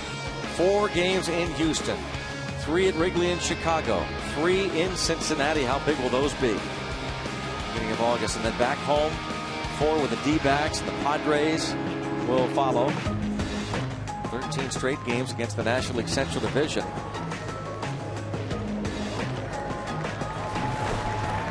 Reed Johnson remains in the game to play left. New pitcher Carlos Marmol, not a save situation. Marmol was able to close out last night's ball game to earn his 12th save. Gave up a leadoff infield hit to Josh Harrison and then shut the door. A little bit better lately as the Cubs have forced him to not shake off. Catcher Soto, get the ball, look at the signs, and go. Soto over the plate. That's the thing that really jumps out. You look at his stats, is he's got more walks than innings pitched. I want to thank all the folks involved with our All Access night. Another great successful All Access evening here on Root Sports. All the folks at the Pirates and hey, by the way, all those on Root Sports involved in the truck, the trailer, all the gypsies, thank you very much. And the sign in the back, ban the DH. We'll keep that going. That'll be a theme the rest of the year. That way. And I was going to say, you got to take back that stuff you took out of the storeroom. You can't do that. You can't be taking stuff like that. I mean, I have felt bad about that the whole game. You got to take it back. You're so honest. You got to take it back. Well, then you take back the necklaces too. All right. I will. Ball 1 on Neil Walker, 0 for 3 against Mahalam, in line to improve his record to 9-6. What a crowd on a Tuesday night. Almost 32,500.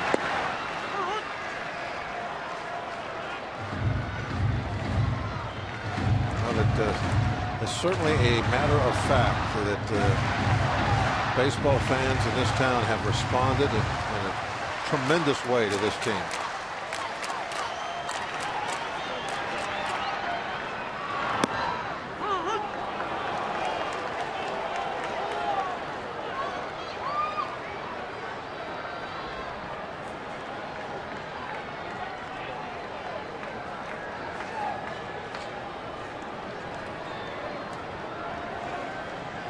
I did not know that it's Small's birthday today, so belated. Well, before we get off the air, Rick Rhodes, thanks and happy birthday. Great HH cameraman. Well, we may have time because this rally is going to take a while, so we're going to hit for about 15 minutes. Yep. Walker needs to get it started, and then McCutcheon. There he is, 100%.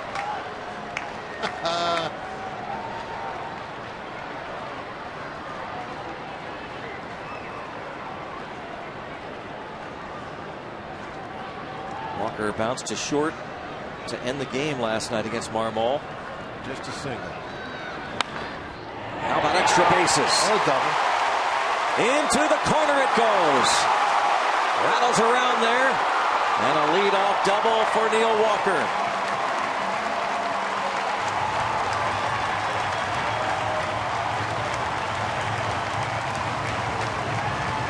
Keep the line moving now.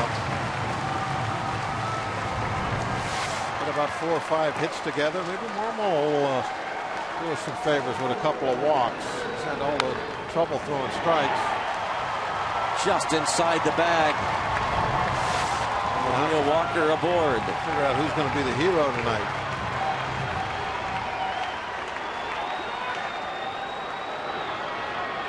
Mentioned about all the comeback wins this season. Who will be the hero? Be down around the pitcher spot, won't it? Could very well be. McHenry. Yeah. Loves Marmol, the Cubs. Ball 2. That grand slam off Marmol last year. That was his first major league home run, right? It was. Fort. Could be him. Home run came in the 8th inning. His first big league home run against Carlos Marmol. It's 3-0.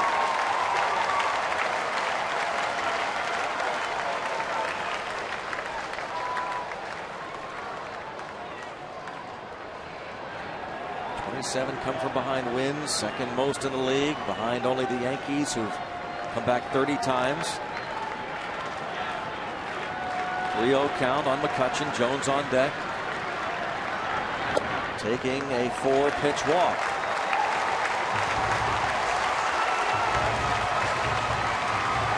And now Soto tries to settle down Marmol. That's exactly what we need. You got to have the base runners, and with the Marmol's stat sheet looking at you and all those walks sticking out, you got to believe that that won't be the only one that he will walk, the McCutcheon walk. You stay patient, might get a couple more out of him. Garrett put that lone Pirate run up on the board earlier. That home run came in the bottom of the 4th.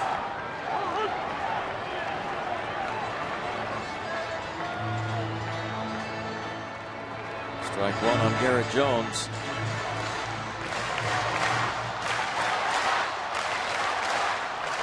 One for 8 lifetime against Marmol. You're a little bit of a rock in a hard place when you have to show patience. You're trying to make a big comeback. You have somebody that's wild out there. You would like to not be afraid of going to 2 strikes if you thought you had to do it. But if you go to 2 strikes with Marmol, he's also a strikeout guy. And fly ball to left. This will be the first out. Reed Johnson gets back there to the track. 1 away.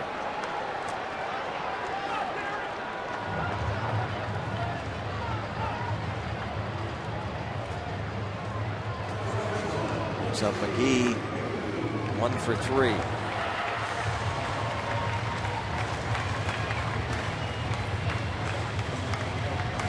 Got to get one more base runner here. Obviously, Alvarez on deck. If you could get another base runner now, that would be an ideal situation. Because you're looking for a grand slam home run. Pedro's a good guy to look at. Ball one. McGee in his career 3 for 8 against Marmol.